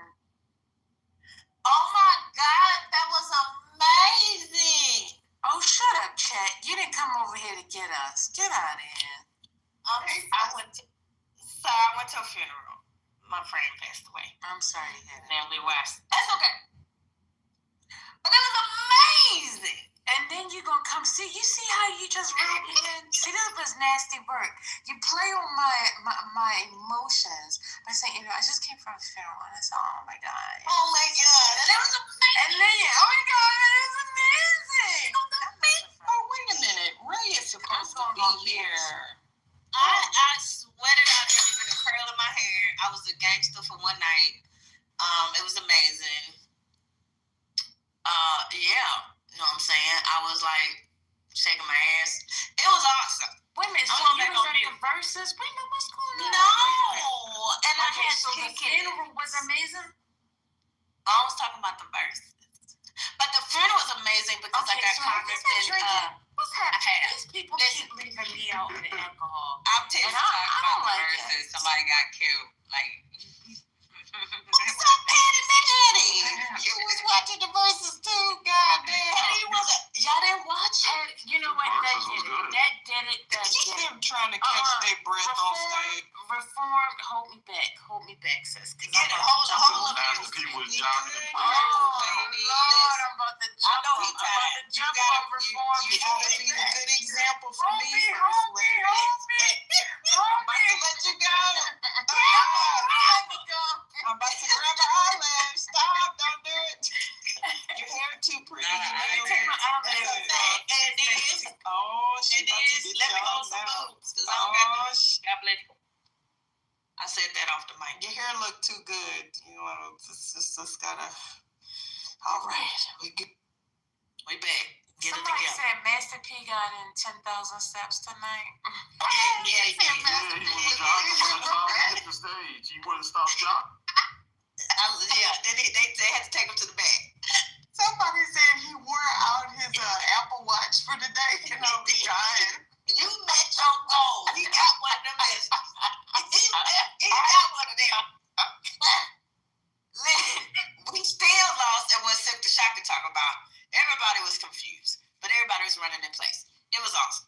It wasn't That on was somebody. perfect. It let you know that even though Silk the Shocker had hits, that motherfucker cannot rap for shit. He Oh my God. That nigga must have been the worst rapper in history. He gotta be. He had the mic in front of his mouth. And he was jumping, and I was like, this reminds me of when I used to follow them around. I wanted to see their faces, Because I followed them around. But you still The watching. motherfucker couldn't even rap his records with him. It was fucking crazy. It was crazy. I don't want to be your friend. Oh, you on Apple TV. You Apple TV, because we But missed the everybody first part. said Mia X was the winner of the night. She was the freaking held it winner down. of Yeah. the night. And she let these female rappers know y'all ain't shit. It was amazing. Clothes. Yes, she did. I heard she did. Yeah, it took me back to my thug days. It was amazing. Snoop did his thing too. No mic. And Yep. then, Snoop came out. Yeah. And then Juvenile really showed that he really is a true star. Like, he really was. He's the MVP of the night for me. I Because like Cash Juvie. Money couldn't do much without Juvie. And Juvenile came to Korea, Patty. Yeah, they I gotta got get him to come to Korea. Oh, girl. And I did a whole crab boil for him. Yeah, they And gotta I get was busy praying on from the that dog pigs, food, but though. still, from the commissary, but still, I did a whole crab boil. Now, did y'all see Tamar's messy ass wiping the sweat off of Baby's head? Talking She about was I'm grabbing the mic, representing too. my sister. Sit your thirsty ass down. Messy Yeah, ass. she grabbed the mic like 3 times out of his hand. Why the fuck? But I mean, her ass is messy as hell. Come on now, girl. You do not need to wipe the sweat off of that man's head just because he married to your sister. No, ma'am. Absolutely not. I hope Tony cuss her ass out real good. But he needed intervention, man. I've been watching this She show. keep talking about she divorcing him and keeping it back together. Real quick, Patty, can you place the politically correct link at the top, please? Some people been in the back channel asking for that. Okay. It looks like 31% wins or 33% wins the vote. Only if the Republicans pass the subsidy bill. Okay? So Republicans, talk to your people. Get these subsidies together. I appreciate you. I'm sorry, Mr. Ken, you were saying something? I was just saying that Baby looks sick, man. Like, he looked like he's on heavy drugs. And I've been watching him doing a lot of tours and stuff and just like stopping in the middle of the tour. And, you know, he needs some help. But how are you gonna call out Turk and not call out Wayne ass? mad at Turk because I heard they tried to they had a tour and they tried to undercut him or Turk give is him too something low.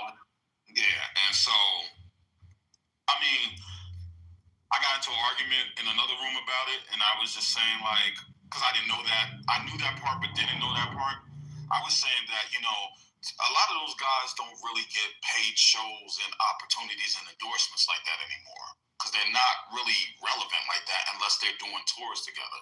So my thing was for Turk, I would have put my feelings to the side and fucking came there so I could be on television so the shit could help my brand. So I can get these paid shows without these guys. But, legally he couldn't. It was like Wayne. That's one of the reasons why Wayne didn't show up. Oh, got you. That crowd was whack. Hold on. No, Wayne is doing that. No, something's funny because Wayne is doing the after party right now. Because they're still, so even though they came to an agreement on certain songs, I ain't gonna say that. I'll just say they came to agreement on certain songs, but they haven't come to a full agreement. And so Wayne was not coming, and that's why they didn't play. They played I think they played 2 of his verses in a song, maybe 1. Other than that, they weren't cleared. He still is not getting money from the songs that they wanted to play. So that's why they didn't play him. And they weren't willing to pay him.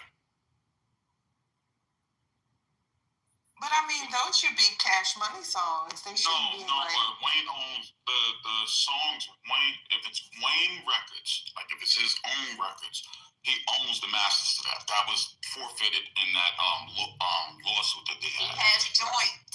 Right. But even the early music, like when Wayne was No, just so you know, I work his records. Who negotiated that deal?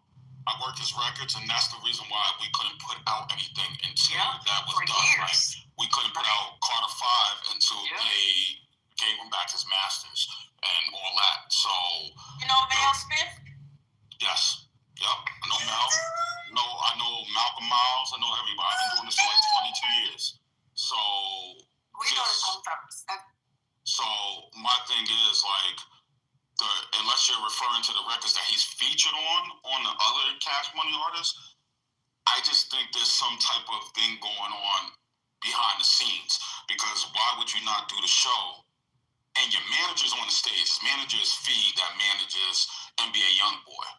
Your manager's on the stage, but you don't do the show, but you're doing the after party at Dre's?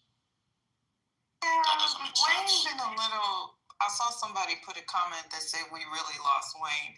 I don't know. Maybe it's just me, but Wayne is giving Kanye vibes to me. I don't know. I heard that, but you know what I tend to do? Sometimes I try to go see for myself. I heard all these bad reviews about Wayne and his show. He came to Charlotte a couple weeks ago. I went to the show. They gave me tickets. And the only issue with Wayne was that he got on the stage late.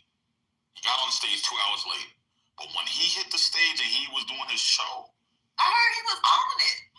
He was amazing. I thought they said we're gonna get a whole rock show. He did all the rap hits. So he played the guitar during it, but I'm just so sometimes people are over exaggerated, or maybe they're telling the truth and just the particular show they went to was horrible. But from my experience, I've never seen him live before. That was my first time. Kendrick put a battery in his back. The problem that I had is when they attacked Kendrick for being chosen for the Super Bowl, because the Super Bowl always picks the artist that's, hot right now, outside of Rihanna, because they've probably been trying to get Rihanna forever. But I'm like, Wayne, bro, how many artists have performed in New Orleans and you never came at them like that? Right. Come on. I swear to God that was the first time the Super Bowl was in New Orleans and he wasn't chosen. And then he has not calmed Nicki Minaj's ass down. So for whatever reason, now you got her attacking Beyonce, which somebody need to check in on her. It's weird because she's not really signed to I don't know how to explain it to you. She got Wayne. She's really on her own right now. That's why all that is happening. She's not with Cash Money. Yeah, that's what I'm trying to say. Everybody thinks he's still with Cash Money and she's really not. Well, she been ranting. Did y'all see that rant she had with Cardi B? I literally watched that on Twitter and I was like, oh, this girl done lost her fucking mind. She done lost her damn mind. And she was like, Wayne. But that's when she really started attacking Jay-Z. outside of whatever happened with her and Tidal was because of the Super Bowl thing. And I was like, now, Nikki, you doing too much, child. Anyway, that's just my opinion. But here's the thing, though. You're right in your response, right? But imagine if they would have did this tonight at the Super Bowl with all the artists from No Limit and Cash Money. Nobody missing. Everybody there. And then you bring in the other Louisiana acts like my boy Cupid. I got the Cupid Shuffle. Everybody around the world knows the Cupid Shuffle. Yeah. You bring in a band that do that. What do they call that? The second line, third line? Second line. Right. You bring in a band. And they should have had some Zodi code too. Shit.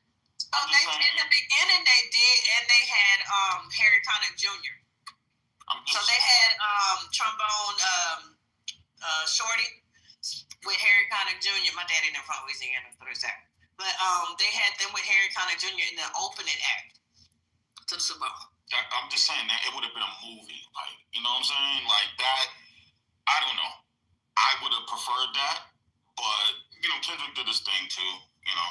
But I think they thought of it as a smack in the face because Drake is from the Cash Money camp, from the YMCA. So, like, it's kind of like a smack in the face to do it in New Orleans. That's how I met Mel. Mm-hmm. Yeah, you know some people. I agree. But I mean, like, I wasn't offended that, you know, because they did do a lot of the local shout outs prior to the Super Bowl. So I will say that. Like, they had, what did they have? Southern, or did they have a group of the bands? They had, like, the schools there, which, of course, is intrinsic to Louisiana, the bands. Because honestly, like, Northern Louisiana is never represented in anything. I just think they should have just sold, to me, they should have just showed everybody the soul of your state. Like, I wouldn't even have Boozy there doing Wipe Me Down. I would have had Webby doing the Independent. Oh, but you know, like, that's still a lot of beef. Like, Boozy is that, but that's Northern. Yeah, no, but I'm just saying in general, y'all got a lot of good things going on from out there. Like, you know, as far as music-wise. Yeah, that's why we were saying earlier it should have been the Dirty, Dirty South. They should have did Texas versus Louisiana. I think that would have been cooler. Like Swishahouse and oh yeah, that would have been dope. J Prince label versus No Limit and. But it's not that long. It's kind of short, right? Like that time period when they perform. It's very not short. They cheap.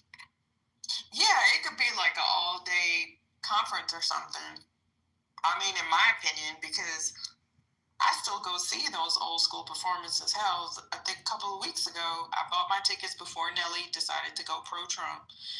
But I went to see Nelly, Chingy, I can't remember who the other artist was.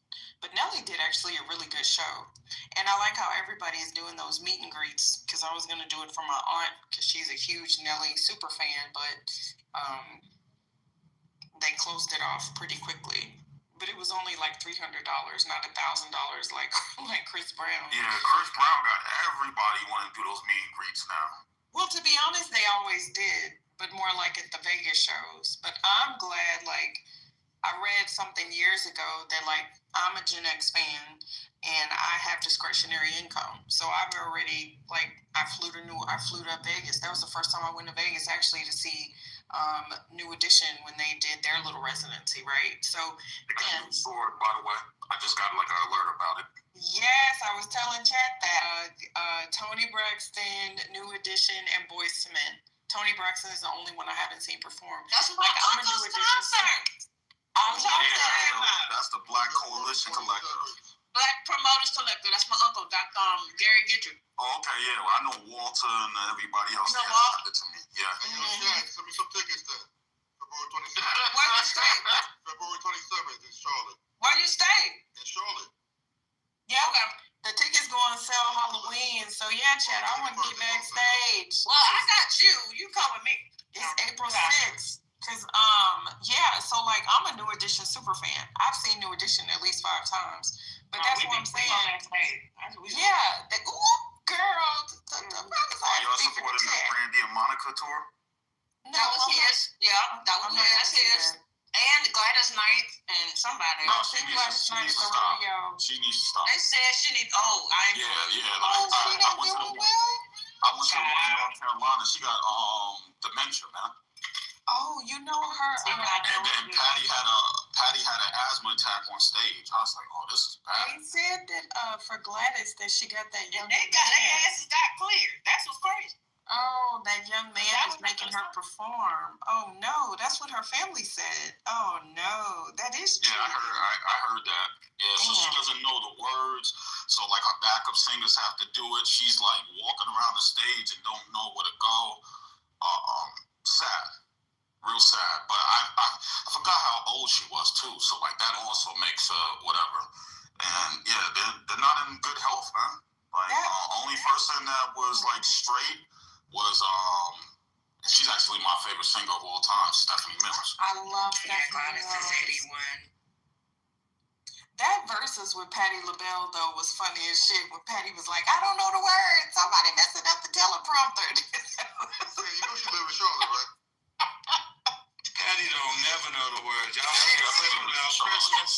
Where my background singer? Yeah, Stephanie was Charlotte. What was that? It's funny as hell. And she was singing This Christmas, like the iconic This Christmas. She ain't on the words. We love Auntie Patty, y'all. We love Auntie Mickey, Patty. that's my uncle. Scroll down. That's his. So they have the largest black promoters collective in the country. You know, you said Gidry. My family is Gidrys. I told you I have. You did. Yeah, we are Gidrys and Gilleries. I'm looking at the band for like That is so cool, Chad. Mm-hmm.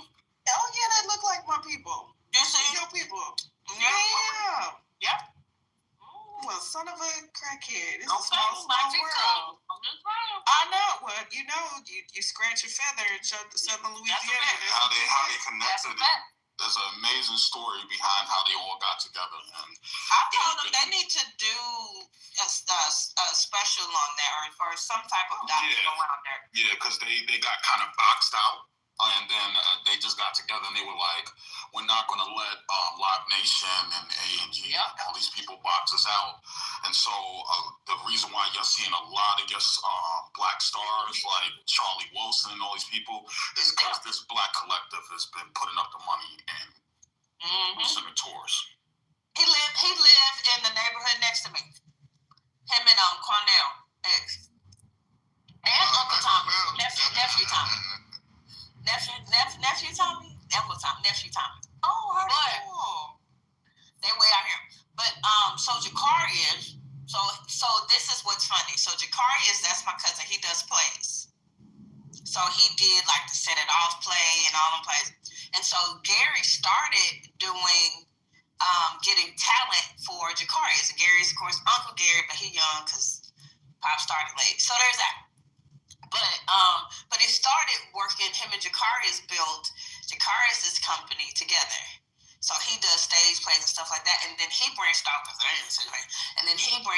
because he wanted to do concerts, and Jakarius didn't. And so yeah, both of them are doing some great things for black folks, entertaining black folks and the fam. You know Jakarius Quinn? Yeah, oh my God. I'm gonna start doing stuff for white folks just to change the game. Chad, you so I'm joking. That's my cat. I'm joking. I think there should be who's on here to do like the music business rooms, like Quinn and you and Ken. Let me follow you. We used to do it, me and Yeah. best friend Jeff Robinson, and early on in Clubhouse. After a while, it got really, messy and stuff like that. So a lot of people left the app. I'm the To be chatter. honest with you, a lot of people don't want to hear nothing about the music business. I want to hear. What? I mean, it may be a few of y'all, but most people think they know more than the people that do it. Mike Jones, so he's coming to Chatter. Tell him about Chatter. We need to send him a Chatter thing. He come to Chatter, so he's gonna come to Chatter and tell his story because I'm in it. I sung a couple of hooks. I don't sing no more, but there's that. But he's gonna come. I used to sing all sing about. Not But he Chad come was to Chatter. the hip hop Republican. That's funny. That's a fact. I was on the low. But no, he's supposed to come to Chatter. I brought him because I'm gonna interview him, and he's gonna tell his story. So I'm excited about that. I like Chatter for how you can show the video and stuff. Wait, who coming to Chatter? My John. Who? My God. Big Mike Jones. Big No, Mike I'm Jones. joking. My John. Big Mike. Big Mike. All we need is some New York rappers. I'm talking about Patty in front of. I heard Fat Joe is available. He ain't doing too much these days. Oh, we cannot get Angie and Patty together. They just gonna cuss us out New York style all the day long. Lord Jesus. I want to hear about all of these guys selling their catalogs. That's what I want to know about. Like, that's what those rooms need to be about. Who know the insight into that? Because now that Kevin McCall guy, who I don't know too much about other than that's Eva baby daddy, he was saying did he sell the rights to his Deuces song or his percentage, and he was saying he sold it for $500 and he only got $250. I was like, they're selling like little bitty songs like that? That's crazy to me. Who's buying all of this? What I know, like, the only way he can be in the predicament that he's in is one or two things. He signed a publishing deal and he got money up front. And when you get a publishing deal and they give you money up front, you have to turn in a certain amount of records to satisfy the publishing deal. So that way you could renegotiate and go from there. But it's like a period amount of time that you don't get any type of royalties or whatever off because they gave you advance money. He could have did that. Or he could have sold or leased when they say sold, sometimes it's wrong in the way they word it, but it's like, it's basically, I'll let you, like when you see all these people doing their catalogs, it's for a certain amount of time. So it could be for 5 years, they give you whatever, or 10 years, they give you this. And they have the rights to do whatever they want to do with the catalog, and all the royalties come. Most people do that because they're not really getting good royalties off their regular stuff with streaming, because streaming pays out so low. So that could be the issue, that they have bills and stuff like that they need upfront money to cover their living expenses. So some people, if they, like I think Justin Bieber just sold his catalog for, I think it was like 200 million, 300 million or something like that. But it's only for a certain amount of time. So it could be like for 4 or 5 years, he doesn't make anything off the catalog. And then because he was in debt, then it returns right back to him. If I could, I think I saw the clip of Kevin McCall crying on the internet, and everybody sad because he getting a snap. Well, apparently getting snapped before the first, I guess. I don't know. I think a lot of it just stems from, and this sounds so fucked up, I promise it does, but it comes from like him not making good deals, right? He didn't read his contract or understand it or hire a lawyer, right? Like he Chris Brown made $99 million on tour, and I'm over here, EBT, bro. I'm on EBT, and then you get the crime. Like it comes down to, well, let's bust out your contracts and let's look and see, right? Like, did you sign a split sheet? You know what I'm saying? Like, did you have a fucked up publishing deal? Did you have a good publishing deal that you didn't, fulfill? Like, I promise you, it's always going to go back to something, unfortunately, that he fucked up, for real. So, unpopular opinion, but then but listen, it doesn't have to be a bad contract. And it's funny y'all bring him up because I'm actually trying to reach out to him on Monday about a record that I heard that was amazing that he has out right now that he just dropped. No. I did say it could be a good contract, but like you mentioned, on that contract you have a certain amount of records you got to submit, and he didn't fulfill his end of the contract, so they can't recoup his personal unsecured debt. He ain't filed bankruptcy. He ain't submitted the records. You got the little money they gave you, and you did not continue to go to work to get more money. So how you mad that another motherfucker, for using their language, exploited the intellectual property, and then you didn't? Well, the thing is like when I break it down, I'm thinking like, well, he might have wrote the records but not produced it, so that's one of the issues, right? So he's only getting his writer's portion, the stuff that we already talked about. But I felt bad about it. I have an IG group with all the top music executives for the last 30 years, black music executives. So we talk every day. So this came up in the chat, and one of the things that I heard him say was that he blew through 8 million. So I was feeling bad until I heard that. I feel See bad. what I'm saying, right? Like, I was feeling so bad. I saw the ugly cry, all the drool and all that. And then he said that he got 8 million and blew through it. That he had house. So, like, he would buy a house, and the next thing you know, he was back on his mother's couch. Then he would buy a house. Then he'll be, next thing you know, he's back on his grandmother's couch. Like, he was explaining the joint. And I think that's what led to him and Eva breaking up as well. The volatile, I guess, up and down. And so, me being in the business, when you get money like that, like, I'm not no millionaire. You know what I'm saying? These guys got 8 million and all that and blew through it. Oh, then I can't feel that bad for you, bro. You got to look at yourself.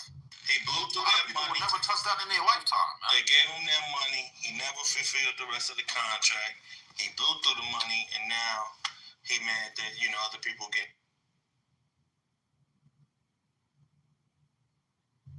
But it looks, I know he lives in California, so maybe, EBT. I still can't even believe he got approved for EBT. I mean, why? He broke. He went in there and said, I ain't got no money. Listen, you could be broke. Sometimes people's broke is not our broke, if that makes sense. Right.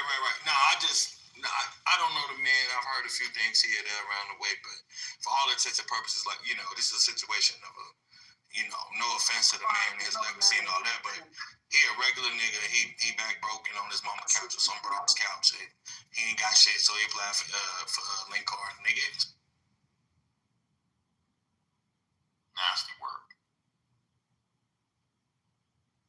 I mean, you're broke if you get EBT unless you, I don't know, did something, put it in somebody else's name. Who knows? But if you're getting government assistance, you meet some kind of poverty guidelines. At least here, they ain't finna give you a food stamps card just because you walk in there and say you don't have any money. You have to prove a lot of that stuff because you have to show that your income is not sufficient. You know what I mean? Because I look for that all the time and have been doing it for years. And yeah, there's a lot of stuff you got to show. So did he show certain paperwork or things to the people? Those are things that only he would know. But yeah, only he would know what paperwork he showed them in honesty. Now, there are people who do things that aren't honest. Hopefully he showed them honest paperwork that he actually was needing that assistance.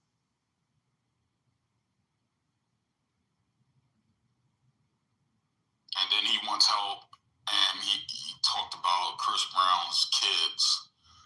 You can't turn around and go back and try to get help from somebody that you talk about. And you know how Chris is. Y'all seen his response. He will fuck you up. Somebody's kids? Oh, no, that's a line you don't cross on. Threatening Chris and his kids and all this stuff, I guess, at one time, and then he went back to, double back, and they're like, and I guess Young Thug was going to put up some money, and they're like, don't do it.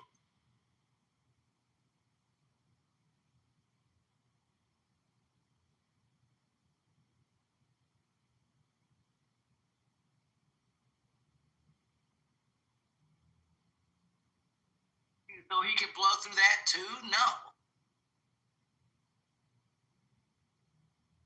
Yeah, Chris Label's lawyers gonna be like, yo, we fulfilled our end of the contract that we had. I definitely hear you, brother. You know what I'm saying? We can, put you in touch with some resources, and they gonna corporate talk them and send them on about as well. I'm telling you, like, everything is smacking of, like I mentioned before, that he ain't got no motion, he ain't in the business no more, he ain't getting no residuals, you know what I'm saying? He probably owes some labels some money. He real life is probably real life broke, you feel me? It's a fucked up thing, but that's just, we can't, you can't walk into somewhere and live in the past. Yo, I created, Grammy nominated, Grammy award winning songs. I work with the biggest artists. When was that? 15 years ago. Okay, well, what you got going on today? Nothing. So, you can't eat off yesterday. You got to eat off today. He didn't structure them deals correctly, or they were structured correctly. He didn't fulfill his part of the deal. Yeah, he broke, and that's what it is. So, he threw that EBT card, but, you better believe he's showing the shit, pick that motherfucker right back up.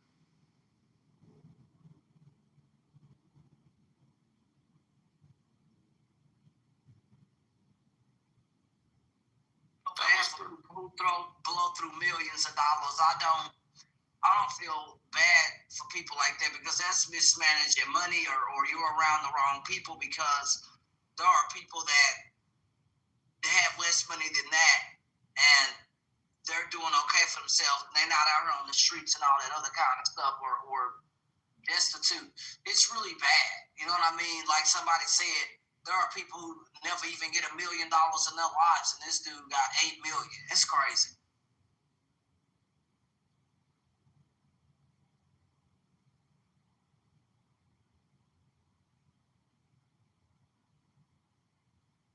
Interest in that, you would never have to touch the principal of money, just interest. Put it somewhere where interest grows and you good. Leave it alone. That's what I would have done. And to Mickey's question about why artists selling their catalogs, I have been thinking about this, right? I think a lot of it is probably centered around money in my hand today is better than money in my hand tomorrow. And it takes a certain amount of energy to stay on top of your business. And some people don't want to do it. So somebody come along saying, hey, we'll give you 10, 11 figures. Shit, it might be a good deal. Yeah, but I wish that they would learn from like Michael Jackson's example. Not only did he hold on to like his stuff, he got other people's stuff. And his catalog was one of the most highly valued at like over $2 billion. So much so that his estate took years, the administrators of his estate, to argue with the IRS to lower the valuation so they didn't have to pay all those estate taxes. I mean, I'm on the outside looking in. I suppose if I had a valuable asset, I would probably want to hold on to it rather than to sell it, because like Isaac over at Fanbase, he talks a lot about how, he manages his father's estate, and part of it is that they have his father's songs, right? So it's literally like generational wealth. You're 1,000% correct. And they're getting, every year, songs are returning back to Isaac Hayes' estate. So, because I guess when he was alive, he didn't own his records. So, that is the most important part of the music business, is publishing. That's your lifeline. But once again, if you're streaming, and streaming's only paying you whatever percentage, and you're living above your means, then you need a bailout. And that's basically what's happening. They're calculating that, you know what, I'm not going to make what I thought I was going to make over the next 5 years or the next couple of years off of streaming based on what I made for the past couple years. But these are popular records, and so these companies come in and are like, okay, well, let's get their catalog, because they don't know how to get it in movies, TVs, endorsements. So let's run a checkup and let's make all the money off of this, and we'll give them these millions, and they'll be happy, but we're going to end up making 2 or 3 times that. Taking energy to exploit those income-producing assets. Some people don't want to do all of it.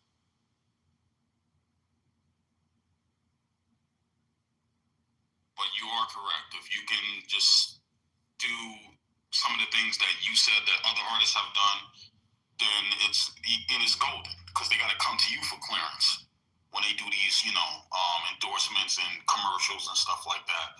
But some people are not that business savvy. They're used to having other people do it, or they were signed to major labels that did all the work. And so, I don't know, maybe the selling of it for a couple years for them is a good thing. Yeah, I wish I could teach the world financial literacy. I really do. Because what I would do is I would just have them leverage the asset, almost like think of it like a 401k, right?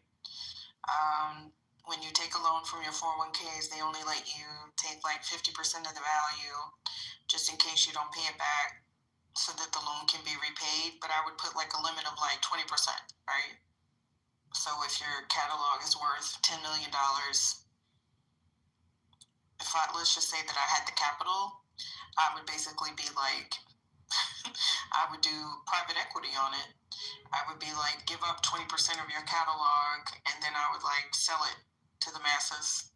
There probably is somebody who's doing it, but I would do it specifically so that the owner could retain majority ownership of their catalog. Like, think about it. What if like Motown's catalog could have an IPO and become like a stock company just on its own? Who wouldn't invest in that? Because everybody uses Motown songs. But then, you know, like the owners would still retain, you know, like the majority ownership, and they could pass down the shares. Motown lost that with the sale of Motown to Universal. Oh. Remember, Motown is a Universal-owned company. That's true. Biggie owns it, so that means they have the rights to most of the catalog, the past catalog from Motown. But you said something, and you know, I'm not sure if you're familiar with them, but I grew up with a couple guys we're all from Westchester, New York, and they're called Earn Your Leisure. So those are my like childhood friends. Oh, really? I think I just Troy, went to Rashad, Invest and Fest Mikey. the first time. So I went to Invest Fest last year, but me and Mikey like grew up across the street from each other, and then me and Troy used to be in class together and stuff like that. I think you should try to follow them more with your mindset, because especially as a woman, like they do good with pushing women to the front. Rashad's father used to own Rashad owns it now, but the Bilal Group was, when we were growing up, that's what they were doing and trying to teach us about life insurance and all that stuff, and we didn't listen. There's just point blank, like I still haven't listened to some point, but just what you were saying, like they're trying to lead the charge and teaching everybody, especially in the urban communities, financial literacy. And so now it's a big EYL, I guess. That's the abbreviation, is a big brand right now that people go to and seek financial information from. And I feel like you align right with that stuff. I've listened to them. Oh, thank you. I've listened to them. They're off so often, especially in tech, Mickey. The guy said, in Silicon Valley, I went there and there were no black people working in these companies. And I'm like, what is he talking about? And I just listened to some of the stuff that they're saying. I'm like, okay, yeah, those are for people who are not financially literate or know what's really going on. I mean, it's cool, but I was like, some of the stuff they're saying is just not accurate. And they're telling lots of people that, and people are going back and repeating it. And I'm like, no, that's not right at all, what you're saying. Yeah, I've never heard them say that, but I mean, if you heard that, but I can tell you that I haven't dived into it for it to work for me, but I know a lot of people that benefited from them and their lives have changed. I know people that were teachers and stuff like that were making average salaries, and now these people have trucking companies, these people got real estate. So there's got to be something they're doing that's working for a lot of people, but I haven't dived into it for it to work for me because I was already moving in the music industry before they became popular. I'm glad that they are explaining to the masses, Mickey, financial literacy. But when they start, I just heard them say some stuff, and I was just like, what? No. But yeah, the quick flex. I just walked in here, Mickey, or came in this room. You were talking about insurance. As far as music, I posted in the chat. It's wise to actually take your assets. I tell any human being that's doing music, shows, anything with assets, do not do any type of publishing deal whatsoever with anyone at all. I had last month, I think I mentioned to you, a group of small hats trying to grab a bunch of our IP, and I was like, nah, to take a look at it, it's gonna cost you X amount just to look at it, sneak and peek, and then there's a penalty for if something goes wrong, which of course they didn't want to sign that confidentiality agreement. But yeah, don't sell publishing, don't do any publishing deals. Take your own money and hire some person that you trust to set up your own publishing company and have them go out and collect your royalties. And then with your actual IP, put it in an offshore blind irrevocable trust in a tax haven country. Take out an insurance policy against it based on what the value against those who have access to it. And at some point, as it begins to generate revenue via your holding co, go take out a loan against it. And then by borrowing against your IP, it's a loan, it's debt, which is not taxable. Since it's not taxable, you can go out and acquire other assets. And so now you got the insurance wrapper around the human beings who own and control it. In the event that people in your family want to take out loans against it, that's not taxable. And when those human beings die or passed on to the next generation, this is the basis for setting up a family office. One can actually go and just intergenerationally keep it going for multiple generations. This is how you own the cow and license the milk. You never, ever, ever, ever sell your IP. You never sell the cow. But you have to have the correct legal structure internationally to actually have it set up properly. Yeah, there's so many options. But Ken, I will say, thank you. I've been in wealth management for 30 years, and it's really like my passion to teach financial literacy, just starting. And then my big thing, honestly, is estate planning. My specific thing is the protection and preservation of Black wealth. So I talk about prenuptial agreements, I talk about business structure, I talk about wills, I talk about trust. And I had, some issues with Earn Your Leisure in the beginning, but I actually heard them on Fanbase. And I understand that one of them has a financial advisor background and their father still has a firm. But to be perfectly honest, there's always going to be, it's not for everybody. But I will say that I was super impressed with over the 25,000 Black people, all of the Black vendors. When I saw that BlackRock was there, I was like, whoa, because BlackRock doesn't just F with anybody. Neither does Fidelity. Fidelity doesn't give a shit because they don't have to. Right. Those are number one in their arena. So I was really impressed. It's hard. I saw their. Now they got a deal with Chase. I saw that. And I'm like, you know what? It must be something because those companies are so particular, especially BlackRock. BlackRock doesn't have to partner or sponsor anybody because they're BlackRock. They're the largest asset management group in the entire world. They manage trillions of dollars. I talked to the guys at Fidelity, and I'm not at liberty to share the information that I got, but I was just like, whoa. So suffice it to say that these companies are there because they're getting a return on their investment. And if they're getting a return on their investment, it's good for these financial firms who have never really promoted Black dollars, having been in the industry. It's not necessarily been somewhat frustrating because what I've learned is even speaking to certain people that have the income, if you're not indoctrinated to wealth, you can make $1 million a year, $1 million a day, and you're going to lose it. And we've seen that so many times, right? It's just like the lottery effects. So that's why my thing is capture them early, get the information out there. So I'm just happy that Earn Your Leisure is having the conversation. And the thing that I do like about Earn Your Leisure Catalyst is at least they are offering, they had the Qs, they had Invesco there, who's also headquartered in Atlanta.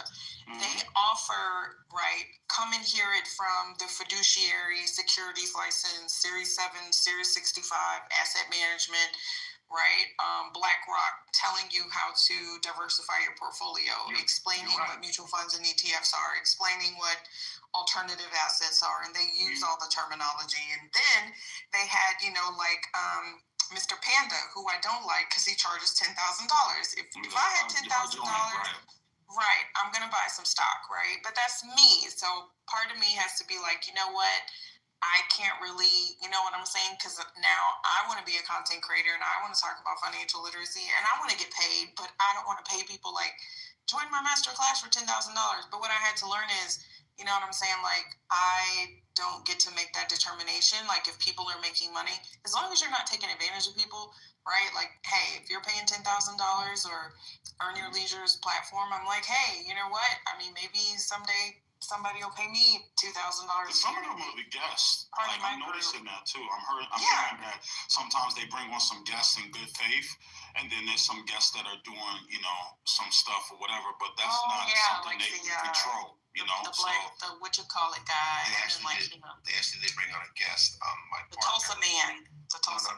My partner from Musa Capital. He came out from Silicon Valley and spoke at the event. And and then I think he went to Invest Fest? Yeah, the one that was in Atlanta or wherever it was. Okay, it's in Atlanta every year. Yeah. Okay. He was like, "Yo, I'm going. You gotta come." I'm like, I'm good. And he showed me pictures. He's like, "You should have came." There were a lot of the room was packed. People really want to understand about venture, how we do it in Silicon Valley.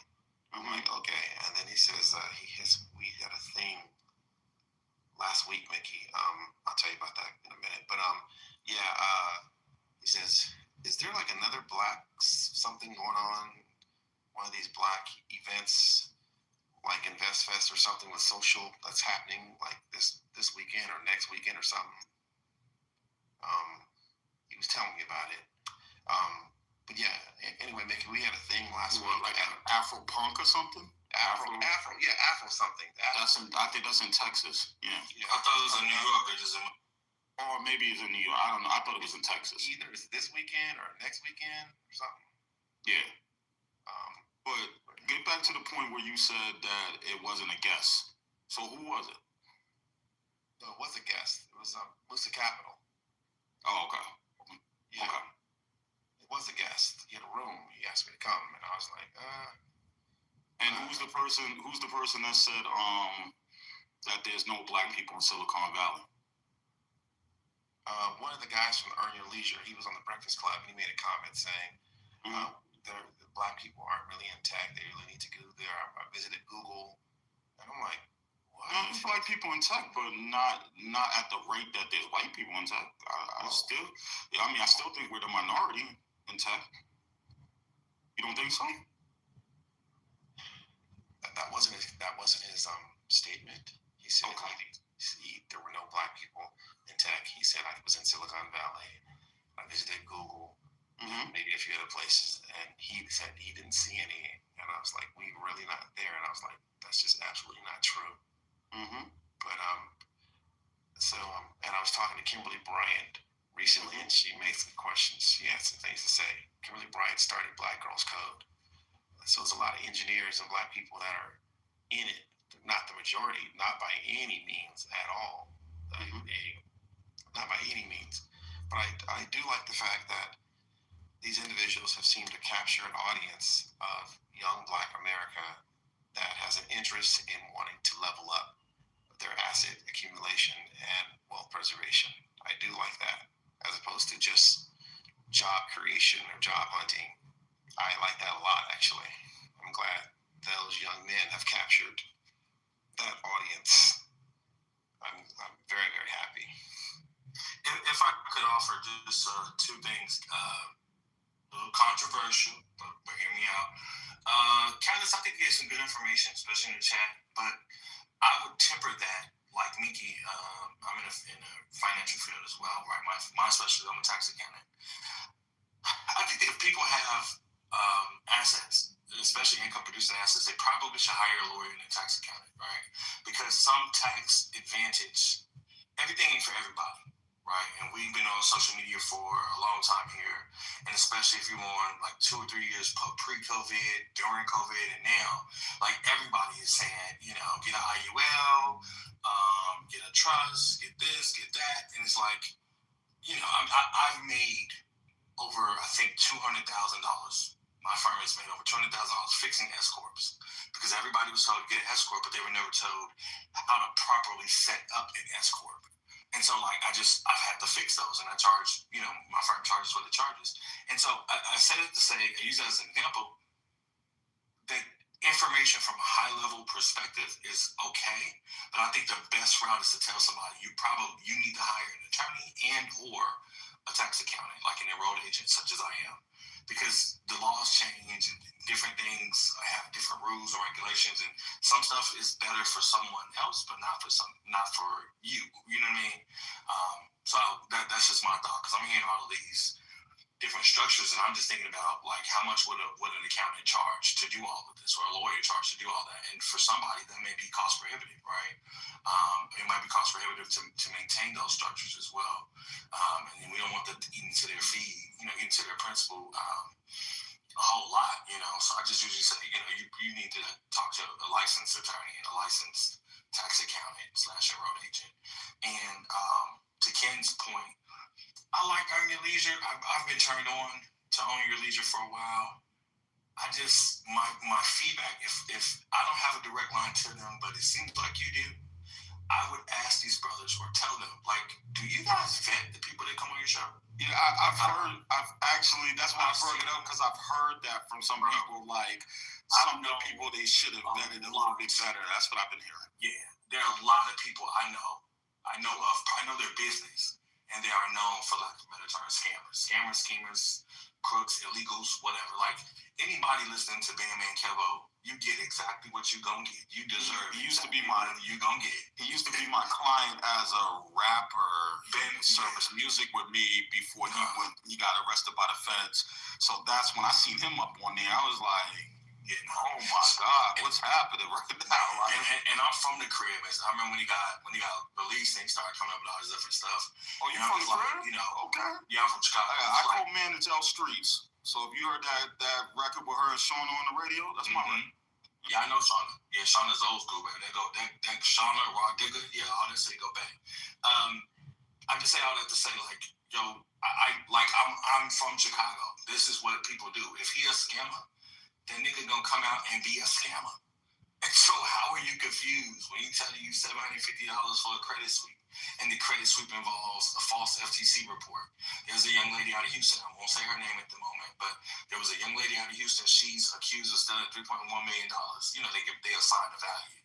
$3.1 million using, fake police reports and fake FTC identity and theft reports to help, quote unquote, fix people's credit. And, she segued from credit now into taxes, and all the different things. I just, if I had an opportunity to have a real conversation with the EYR brothers, I would be like, yo, y'all really should vet the people y'all have on here. Like, if 2 to 3 out of 10 of all your interviews is guys or chicks that turns out to be scammers, it makes me want to question the other stuff that you're doing, which is valid and sorely needed in our community. That's just my thought. Hey, Rob, that's exactly the feedback I've gotten from my professional circle. I have lots of lawyers around me, lawyers and tax accountants and tax attorneys to actually set things up. So I don't do these things myself. But when I am here, I can fix your X and I'm like, and then a few people, my professional colleagues call me up and ask me about it. And then one of my business partners, who's a VC in the Valley, he said, I'm going out to the EYL. And I was like, you should come out and let them hear what you're talking about. And he said there's a huge interest level to actually to learn this information, or to learn what is venture, what is an LP, what does it look like, how do you set up a fund, how is venture deployed in a fund. And I was like, I asked him, I said, do you think some of the people there understood what you were saying in that room? He goes, yeah, some. I was like, okay. But you're right. Yeah, that's exactly how it always is. It's a very big room, by the way. Like, it's extreme. I think that you should have went there and spoke. If you felt like that and you're trying to provide something to help and something that's really going to do well for us, you should have went there, because you don't get that many people in a room like that. Yeah, well, Like they have people in the room like it's like a freaking concert. Like it's that many people in one room sitting there glued to the screen or to the stage listening to people like you trying to give out good advice. Yeah, he showed me the pictures. He's like, it was really, really good. He said he had an hour of people afterwards asking him questions, wanting to follow up. His LinkedIn feed is massive. I mean, from that, and I'm like, okay. But like, so Ken, if I'm trying to figure out a complex tax situation for myself or one of my companies, I have a person like Rob, how he's on the stage, to explain what does this mean? How can we do this in Wyoming, in Delaware as a C corp? Yeah. With this many shares, 10 million shares, doing this type of situation. How can we move this here? How can we do a Bermuda type situation with a Netherlands situation over here, and something being held in Jersey over here, and to do this over, I ask, and I have people. For the record, you mean the island of Jersey, not New Jersey, folks. Yeah, the island of Jersey. Yeah, I'm sorry. Or Isle of Man. I'm sorry, the Isle of Man. Yeah, the Isle of Man, the Isle of Jersey. That's what. Okay, so yeah, I would have people who set that up for me or help me, have an understanding. So what I say to Ken, is if individuals do not have a basic financial literacy, it can be a challenge using third grade terms when we want to talk or speak to a college level group of individuals. That's all.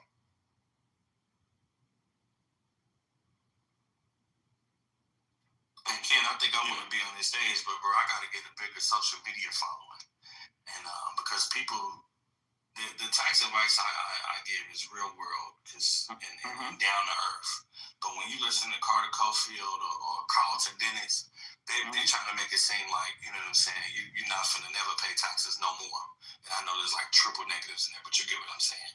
And that's just not reality, right? And so I don't appreciate it. I get a lot of clients that need, I hate the term, but tax resolution. You know what I'm saying? Like they're listening to the radio ads and the Instagram ads and all of that, and then they spend $8,000 with this company and realize, and they always end up saying, right? They always end up saying like, yo, I could have just paid the IRS that money or the state that money.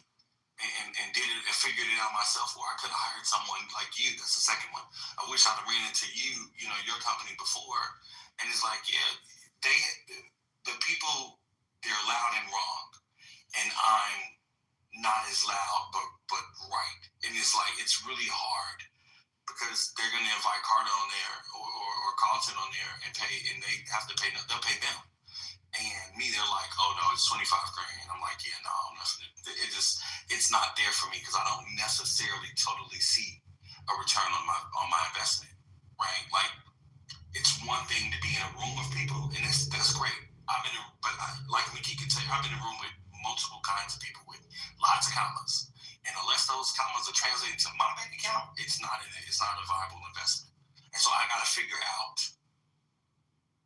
how to get to the point where I'm like them and they want to pay me, and it turns into my LinkedIn and my Instagram DMs and inbox and email is all going crazy. So yeah, it'll work.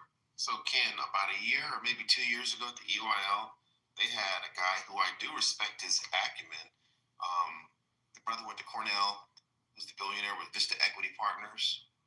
But what many people don't know is his model. He deals with SaaS. They invest exclusively in SaaS companies, software as a service companies, and they absolutely must have at least 51% of the company on the cap table, which means the founders are working for his fund. And he uses the model of, because we got majority of the share. Yeah, well, I have a chemical engineering and I understand process and we need to own it, control it. No. And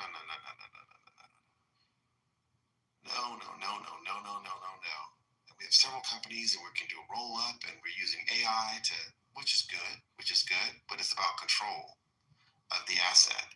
And his whole fund, he says we have a PE and a VC firm, but it's basically a PE funneling money to the VC, but their model is very PE. I want to control the cap table, put multiple seats on the board, and push for a liquidity event as soon as possible, as opposed to the latter stage, having an IPO in 5 to 7 years. That's a problem that I have with people like him. If I could respond to that, the only part that's normal for a PE firm. They've been doing that since the Raiders of the 80s. The part I hate about it is that they are pushing folks out, right? Like when you look at the cap table and you say, oh, they got 51 or more, and then they have control of the board, it's like the founder feels good because they get to walk home and call their mom got $1 million in my bank account. But the reality is, tomorrow, every day, you just got a job. And tomorrow you could be fired, or the day after you could be fired. And they diluted your shares, and if they haven't, they can. Much like it really did happen to Eduardo Severin. Absolutely. But it can, the movie showed a good dramatization version of it. And it took him going to court to get some version of his equity back. But, it could have went the other way. It could have been a fucking Winklevoss. You know what I mean? So happens all the time, but it's just it happens all the time, unfortunately. So for someone to say, well, we have a PE, but we have a VC part, it's like, no, we know what you're doing. And I wish Ken, the guys at Earn Your Leisure, had to push back and probe more into why are you doing this to people by not allowing them to control their own companies, and you as a minority investor, why do you get to control their companies and have multiple seats on their cap table? So this person said that to Earn Your Leisure? Like he said that to Troy and Rashad? Yes, he did on the stage. What's the billionaire? You talking about the black billionaire guy that passed away? No, the one from Vista Equity Partners. Robert, they had like the richest black guy. I forgot his name, and then he died. Robert Smith. Robert Smith is the guy who paid off a lot of the debt for Morehouse, and then the government came after him. But they really came after him. They were going after him because of the other guy who was teaching them how to do currency trading globally, and seeded his fund in order to do that. But it's just they are sitting with people who are saying things nicely, but the stuff they're saying is inherently predatory, some of the stuff. But I like the fact that they're introducing to the 18 to 24, the 25 to 34-year-old audience of black people, Americans, that this is a way to be financially literate and to own an asset that generates cash flow. And like Rob is saying, make sure you have your attorney, the right attorney, important, and the right tax accountant or tax lawyer to set up the structure properly. That inherently allows one to not have any legal road bumps in the future. Yeah, I mean, for me, it's kind of like how I feel about gumbo. I'm from Southern Louisiana. When I first moved to Houston, I was highly critical of gumbo. What people passed off from gumbo just pissed me off. Like, I would taste it. It was not what I had at home because it was authentic. And I was like, you know what? And it would piss off my whole day. And now, 30 years later, I'm like, you know what? There's good Texas gumbo. I've literally created another category. Is it the same as I get back home or my mom cooks? No, because it's not Louisiana gumbo, but it's still gumbo, right? It's still pretty good. So that's how I am about financial information. I mean, I have a securities license. I've worked with ultra high net worth clients my entire career. Everything has been very, very by the book, very stringent, very strict, very explicit, no coloring outside the lines. Plus, it's been old boys, right? So the Good Old Boy Network invests a very particular, specific way, right? There's no Bitcoin. There's private equity. There's no VC. There's IPOs, right? But it's just a very particular, old-fashioned way. And I had to realize that, the InvestFest and the Afrotechs and the Wall Street Trapper, is it what I would do? No, but it doesn't have to be, because a message is being getting out, is being communicated, getting out. That doesn't sound right. I must be sleepy. The message is being promoted. Black people are talking about finance. So as long as it's not overtly icky, like the Tulsa guy, I could tell the Tulsa guy just by listening, because I'm a compliance girl. I want to see the documents, right? I want to see the information. I want to see the prospectus, right? I want to read your subscription documents. I was like, this don't sound right. Are there going to be the bad guys? Yeah. But, there's Madoff was the head of of NASDAQ, and he was a bad guy. He was a really bad guy. He was horrible. So, yeah, so I just kind of, I'm like the Red Panda guy. I don't like the Red Panda guy. But I saw that they do like a little talk, and he's using the terms. He talks about equity. He talks about, like buy-ins. He talks about, what's going on in the market. And I'm like, you know what? It doesn't have to be for me, though, does it? As long as, and I keep my personal opinions to myself. Like on my platform, I said I was not going to be one of those people that criticized other melanated people for spreading a message. But I routinely don't really recommend certain people unless I've vetted them myself. And I used to do that professionally, so I don't see any difference, doing that on social media, because I'm still a fiduciary, right? Did y'all see that China just came out and said the people that talk about certain topics, they either need to have the experience to prove it or have a college education? Yep, somebody text me it. Yeah. So I just shared on my story. They're not going to allow you to say it on the platforms that they own. Yep, or you could be fined. So I just shared on my stories because, I was like, guess who could still talk about finance in China? Me. But, that's just, that's as far as I'll go. But I went to InvestFest. Like I said, I was super impressed. I was extremely impressed. The only thing that sucks is that walk, right? Going through the other side of the building to the down part. That walk is and I stayed in the Omni.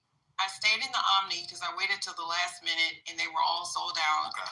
So I was like, and then I realized that no, that was just an extra 2 minutes. So next time I really am going to stay at that Holiday Inn because I heard it's a nice hotel because you're actually closer, not staying in the little compound. Is it across the street from where the venue is? Yeah, but the way that that Atlanta Congress Center is fucking huge. So, like, they're only in one section of the con, and it's got multiple sections. Like the first year, they were in a different area, but the last couple years, they've been in this area at the bottom. Right. So, like, where the hotels are is like, let's just say it's a trapezoid. You got A at the top and B and C on either side. Where the hotels are is like, it's like A.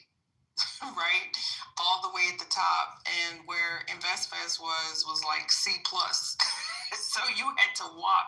It took like it was a good 15-minute trek at least. Yeah, at least, and that was some at people like try to get dropped off on the other side. Yeah. I parked in the parking lot where I had to walk through the front and then go up these joints, then go down this. I was like, oh, this is crazy. And I stayed at the where you're comfortable walking shoes. Yeah. Oh, hell yeah. You're going to get tired. And it's like, it was a boring ass walk. It was nothing. Yeah, like I wouldn't wear any Jordans like I did. Don't do it. So, or some running shoes or walking shoes or something, because you're going to be on your feet. You know how like y'all all have feedback, and first of all, we all learn from each other. Nothing's perfect. So I'm listening to you and Rob and everybody, whatever. But I have to encourage people in the room, right? I grew up with these guys. We used to be in the dirt together in the sandbox. We chased after the same girls in school, in middle school, in high school.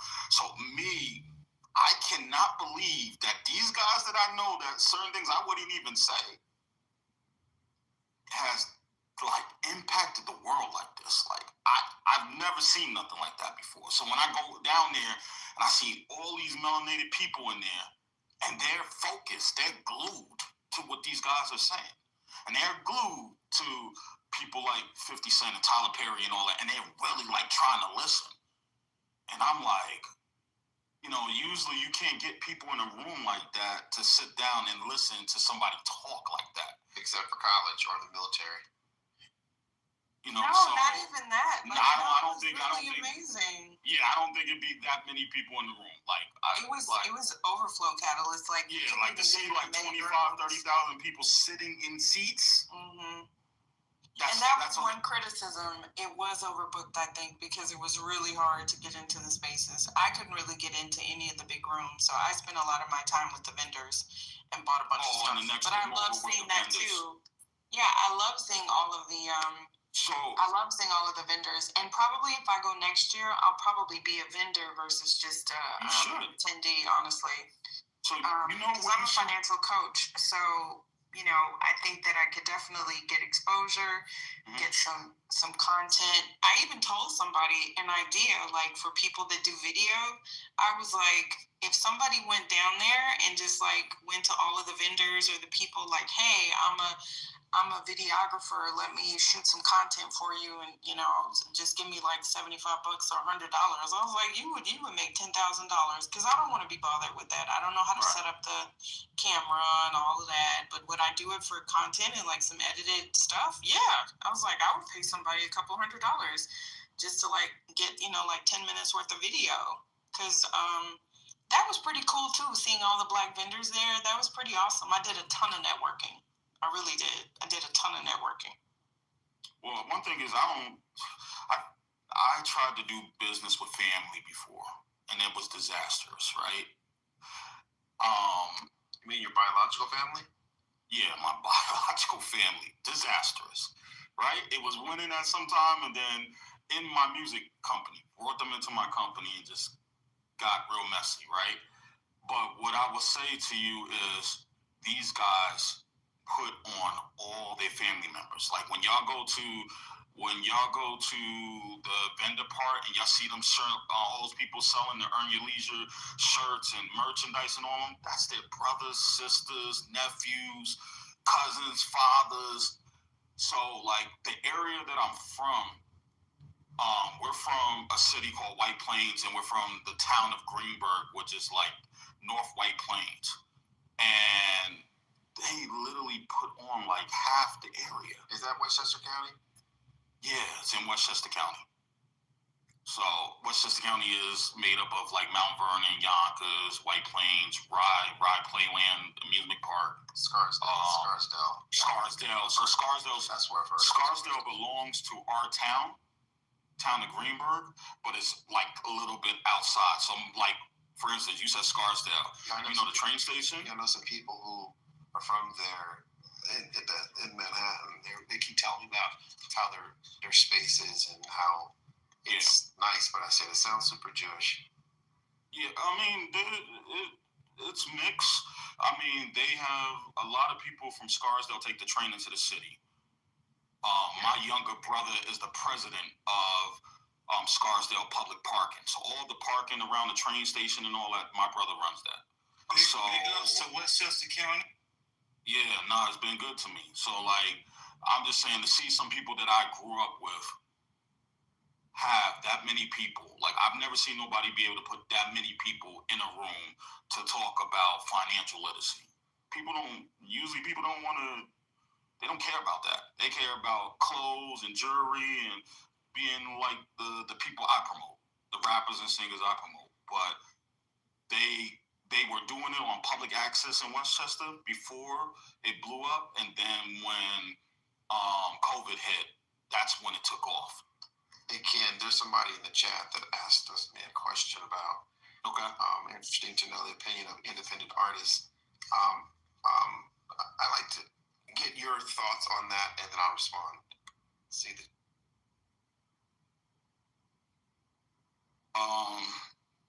My opinion on independent artists, independent artists is the backbone of the music industry.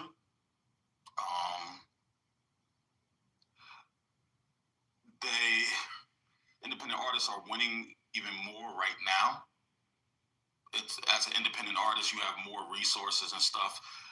There's a lot of people that got laid off from the major labels that you can hire direct so that you can move like a major, because too many people are back in the marketplace right now looking for it, saturated with marketing and promo people and commerce people. Independent artists should not give up. They should listen to some of the information that they hear, but as a respectable person, like I'm from the promo and marketing side, so that doesn't mean that I know everything about contracts or A&Rs or whatever. I know some, but that's not my job. My job is to get people on the radio and get your music out to DJs around the world. I have one of the biggest DJ databases in the entire music industry. So, that's what I would tell people. Do you think? Can I ask you a question, Ken? I was going to ask Ken a question because, fascinating. I love learning from people who are experts in their domain. In America, right, country music and music that was generated primarily from African Americans, right, that was stolen by white Americans. Right, and the owners of the companies of those music producers, right, and in America we saw Dr. Dre and so many African Americans gain wealth because of their skills and their content that they created, right, and my question for you, Ken, is this: is that as a promoter, when the majority of the shareholders of those companies are still predominantly white, billionaires. My question to you, Ken, is that if you promote the technology that enables, content creators, whether you're an OnlyFans or you're an independent, rapper or whatever, if more of your royalties and revenue gets sent to you rather than the white fucking, shareholders of the company that is dominating you and monetizing you, do you believe that like the old system is good, or the new system where money goes to the creators versus the shareholders? Like, what's better? Well, I'll answer your question, but to be honest with you, in my line of work, that don't got nothing to do with me. So let's just start off on that point. Like, my opinions and all that, I get paid for my opinions to tell you if you might have a hit record and what we could do, but what you're getting deep into, like, that don't really got nothing to do with me. It just, if it doesn't matter if your company's white, black, purple, whatever. If you hire me to work a record, that's just my job. Now, all I could really break down to what you're saying is, listen, there's a lot of our circle or black creators that complain that we don't own the companies and all that stuff like that, and that primarily that's a us problem. We need to come to the table and figure it out, because a lot of us can't work together. So if we can't be on the same page, we can't own the companies. We got the talent, but a lot of us don't be on the same page. Now, you do have United Masters, who is ran by Steve Stout and owned by Steve Stout, and then he probably has whatever shareholders or whatever. You also have Gamma, who was Larry Jackson, L.A. Reid, and a couple other people. So there are some companies that are Venice as well, with Troy Carter and them. Those are black-owned companies, but the conglomerates, the Universal, the Sony, the Warners, are not black-owned. And sometimes people want things that they're not really ready for. Like, I hear people say, go independent, don't go major, don't do that. Well, there's pros and cons to that. You go independent, you got to spend your own money. You go major, you're spending their money. They have resources since, the 60s, the 70s. So their database and their resources and their name is more respected than yours. So it's easier to say that I am Cash of Def Jam, or I am Cash of Sony Music, and doors open up that may not open up for you. So there are pros and cons. Yeah, if you go independent, you have less people in your money and less things to be broken as far as like splitting up money and funds. But once again, you may be missing resources that you need to get off the ground. Yeah, I find I'm in the media business and tech business, and more TV than music. But ownership and control of the asset is paramount. But having a system in place to market, promote, distribute, publish said IP is, which we call the machine, is how things get really pushed to the forefront. Ken, my question for you is: do you think there's an opportunity for another DSP, which is basically a global radio station, in the marketplace? Because I've been talking to some of my partners about putting something like that out. I think it is, and there has been some that have came up, but gotta remember, like, I'm not talking about boom play. I'm not like boom play that the Chinese did in Africa. There's new ones that came up. There's one that's out of like one of the Arabic world. That's like rising up. I just tell you like this: you're going into it right at a point where you're behind the 8 ball. Spotify's global, right? Spotify's global. Apple Music is dominating in the U.S. Like, as far as their users, they're going up and up and up, and primarily because of things like this Versus tonight, Super Bowl. The way that their platform is set up as far as the user interface, I like it better. I never used Spotify a day in my life. I went from Tidal first, and then I went into Apple Music, and I've been with Apple Music forever now. But can you do it? Yes. In order to really win is the payout. That's what you got to figure out, is the payout. Exactly. Like, I do coding, and so I was going to try to build one, but I also did a lot of research. So I was like, how do I get the royalties to $1? And, the information that I found was it's not really sustainable, because if you get the royalties up more than everybody, or you get it to $1, or you get it to 99 cents, or whatever is the goal to make you stand out, people keep forgetting that you're going to have to raise the subscription. Yeah. Now I'm triggered as fuck. Let me ask you something really quickly. Hold on. Let me ask you something really quickly. Is country music a black thing or a white thing? Country music started with black people, but it's a white thing, and we have some success with black acts. The kid Sabuzi or whatever, he dominated for like.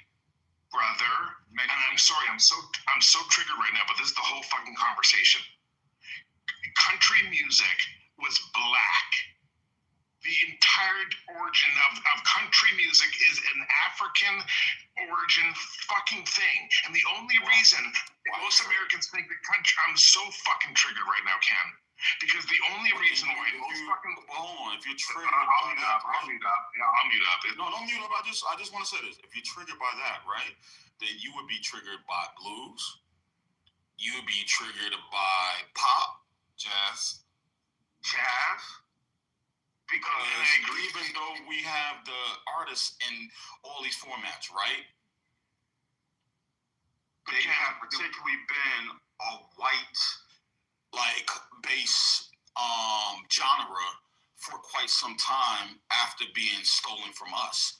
And so, but listen, don't be triggered. You know why? Because when you have artists like Sabuzi, I hope I'm saying his name right. I never could say his name right. When you have artists like that dominate and be one of the only black artists and dominate that space for 20-something, 30-something weeks on the top of the charts and breaking records, that means change has come. When you have a Beyonce who they don't want in the space, and she comes and she does Cowboy Carter and dominates and disassembles the space, or one of my clients, Sexy Red, who people are critical about, goes and she gets on a stage with a white country artist, and the whole people know her rap songs word for word. By the way, I just hit you back channel with my information. That's power. And Brother Ken, Okay. Brother Ken, we're talking, we're violently agreeing with each other.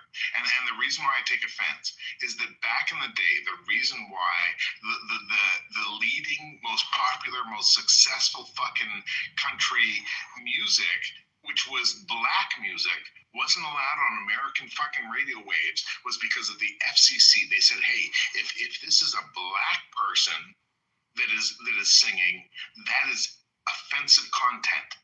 That is not allowed on American airwaves. And so a whole bunch of fucking stinky leg crackers came out with their Timu versions of black people's fucking country songs.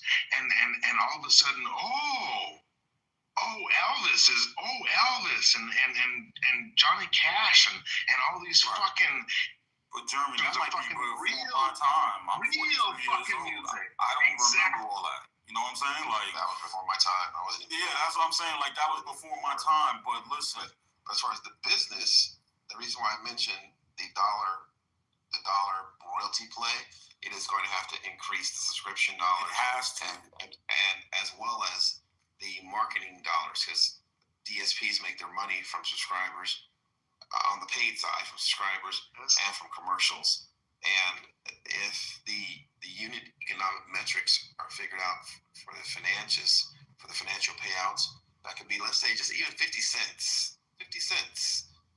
You know what? I think you just that would drive more human beings, especially if let me say this to you, because I don't want to cut you off. You just made me think of something that I did not think about in this whole process. Is I have to go back and do some research, but the one thing I didn't ask the question about was, what if the CEO and the top people of the company are not getting the type of payouts that the Spotify people, and it's more, they're making great money, but they're not robbing the situation, right? Like, they're not making... The money comes from the labels. Catalyst, hold on. Catalyst, listen to what Ken said. Catalyst, hold on. Listen to what Ken just said. It's so important. No, because I'm just, no, he just made me think of this as he was talking. I'm like, in the space. So, go ahead. The one thing that... This is what Ken said. Dr.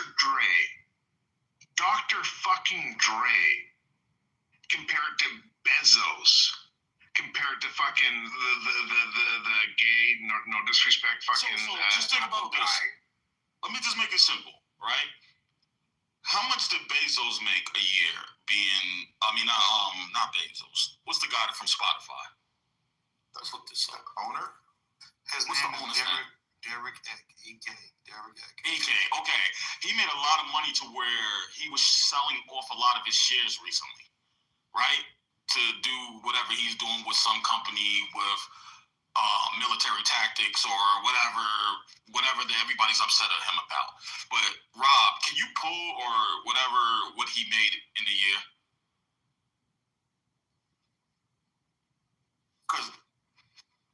Because what I'm trying to get to is, what if you lower the CEO, the president, the vice president, all the top people's salaries to where they're making big money, but it's not overkill? What it is, Ken, is Spotify is a Cyprus-based corporation that has a two-tier ownership structure, whereas they have BlackRock or Blackstone, one of those guys, and some other New York investors in on the second tier. Right. And the primary tier of tranche of stock ownership is owned by those two guys, which one has their product in Liechtenstein or Luxembourg, and the other one someplace else, but their corporate entities in Cyprus for taxes and whatnot. And so the lion's share of revenue is being paid out to its shareholders. But the dividends are paid out to the shareholders. The revenue comes from the labels, Universal, Warner, who else was it Sony maybe, to have their artists played and pushed out and programmed on the DSP. Right, they're playing, I think it's 70% or something licensing fee. Actually, what interestingly enough, and I'm not a fan of his, or I don't know these guys, but what Drake was talking about in his lawsuit was actually quite accurate.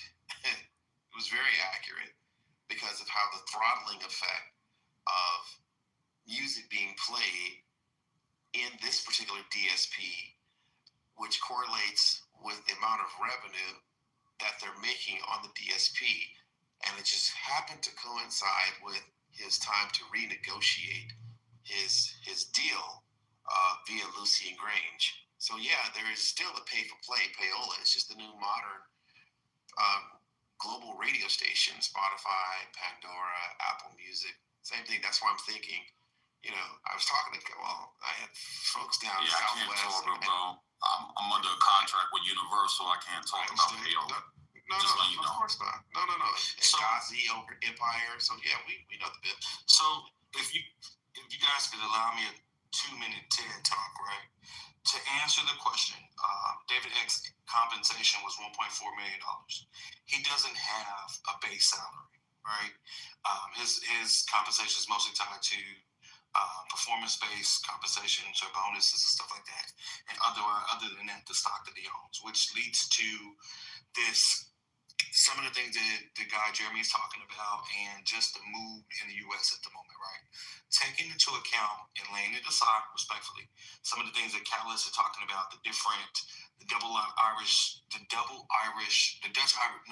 Dutch Irish sandwich, right? Just the moving of money through tax advantage jurisdictions. Setting that aside from a very high level perspective, there's the title of my TED Talk today is called Super Money. It's an old book written in the 70s by a guy named Adam Smith, not Adam Smith from 1776, but it was a pseudonym for a financial writer. And in that book, he talked about what is super money. The long version short, I suggest getting the book.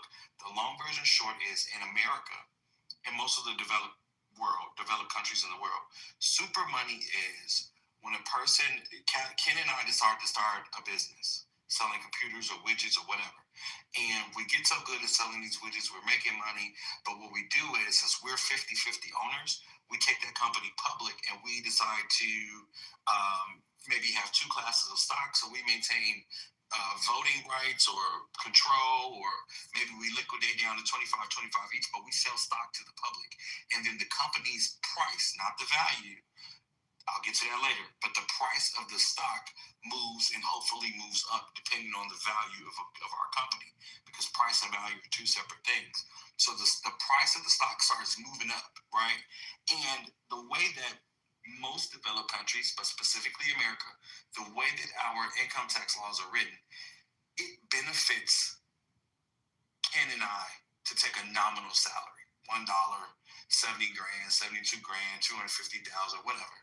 Because the bulk of our money is tied to the stock that we own. And what's taxed in America is income, right? So that's ordinary income from wages and salary. That's also dividend income and other capital gains income if you actually sell the stock or some other asset, right?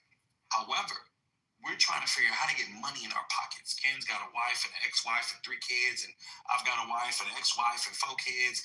I need money. I need cash money. But I don't want to sell my stock. Well, we call our good friend Jamie Dimon of JP Morgan. And Jamie says, well, I'm looking at your stock portfolio, because this is the only asset you really got, and it's worth about $300 million. It's priced at about $300 million. I'm willing to loan you $100 million cash money right now. Set up an account here at our bank with us, blah, blah, blah.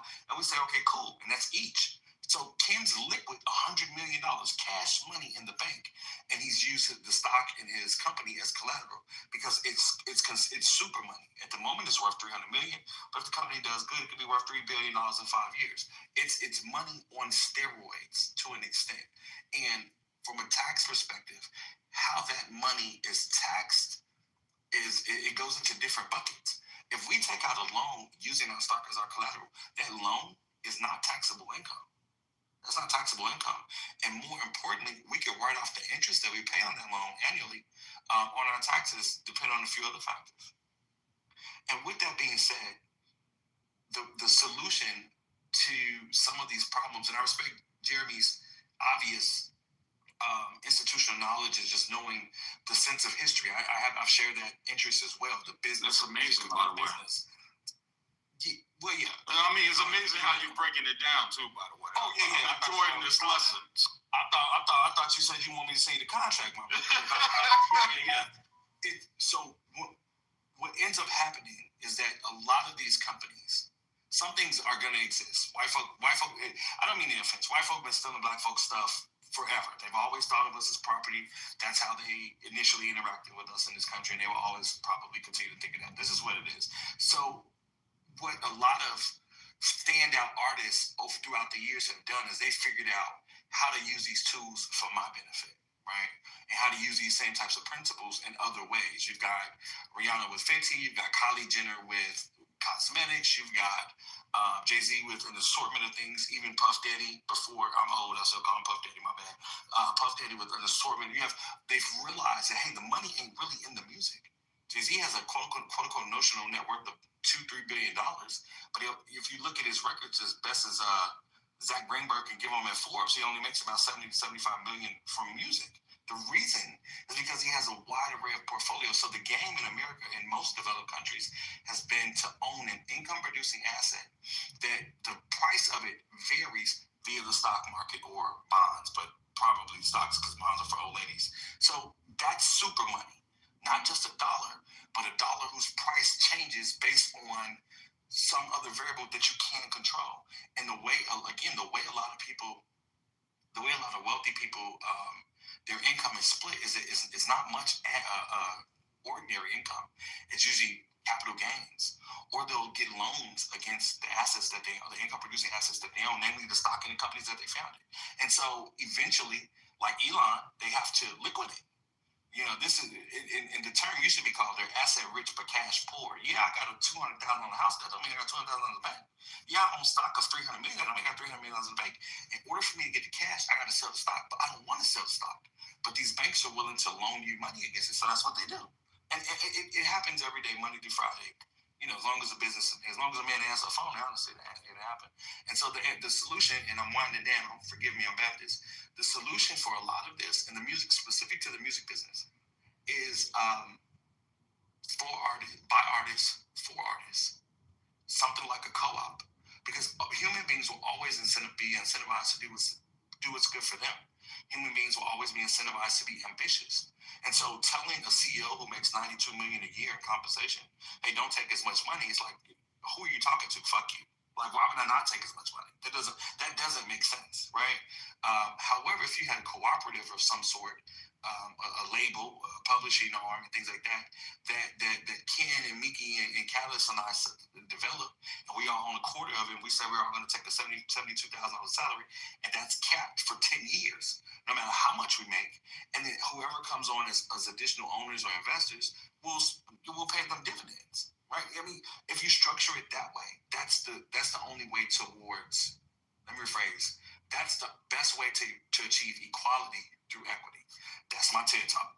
Yeah, so Musk did the exact same thing because he had money already coming in from Solar City, and money left over from PayPal that he used, and then he got the contracts with SpaceX from the government, and he took that and he bought Tesla. And when he got Tesla, I think he said, "Give me my money and pay me in shares, equities, not cash." And at the time, I think the stock was only like $6 a share or something like that. So he got millions of shares.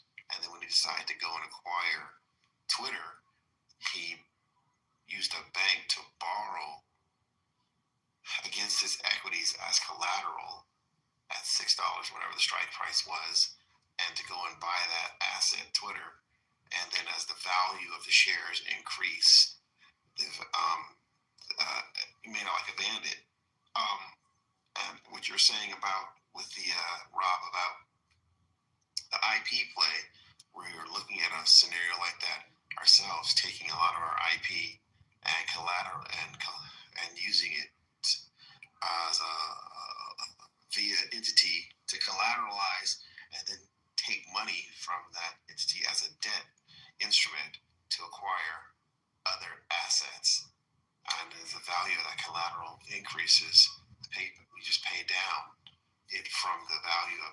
increasing, and yet we always own and control the asset and pay zero taxes on from capital from the lender, and then grocery taxes, your car, whatever. But that's all. Those are all leases. So it's a good game to play if you can get in it, right, and stay in it, right. You mentioned PE firms, right? PE firms are really good at like if you want to go from bullshit analyst, junior, senior analyst to junior partner, you figure out a way for your PE firm to get into a company. And I'm thinking, and I'll just use a fictionalized version, but it is based on true stories. Think for those of you that have watched it, think of Wall Street, the movie Wall Street that came out in the 80s. You want to get into Blue Star, which is an airline. You come out of the PE firm, their goal is to come out of little money and get as much money. And so you find out what does the company own, and they use the company that they're trying to buy. They use that company's assets as collateral for the loan to buy the fucking company. And then they get there and they find out what do you own. Well, we got the pensions overfunded. Okay, well, give me that. We're gonna turn them into 401ks. We're gonna take that fucking money. What they got in the bank? Okay, they got a little, 6 months over expenditures in the bank. Okay, give me that. Let's knock it down to 3. If they talk to the accountants, what can I get away with? Well, by law, you have to maintain at least 3 months of expenditures upcoming. Okay, well, it's 6, so give me them fucking 3. And then they give themselves a special dividend. This is why people think PE firms run companies into the ground, because their goal is to fuck out the cash. And then exit in 3 to 5 years, hopefully taking it public because of what? Super money. If I can take it public, the notional value of the stock options I bought at $6 a share, I go public for $32 a share. The market likes it. We gave a great road show, and now it's fucking $52 a share at the end of the year. I'm sitting pretty. Rob, they're buying at 6, selling 52. They do this. There's a former Bear Stearns guy who was courting me as a broker for about 8 months, trying to do a deal with us. I shared a little bit of it with Mickey, and he kept trying to put our assets into a trick bag with his PE machinations. Of course, we didn't do it. And he said something really crazy. I think I told Mickey this. He says, let's create a fund, collateralizing it with your assets. I'm going to be a GP in your fund also, but I'm going to be a silent partner. I'm like, dude, you're smoking crack. Or you think I am.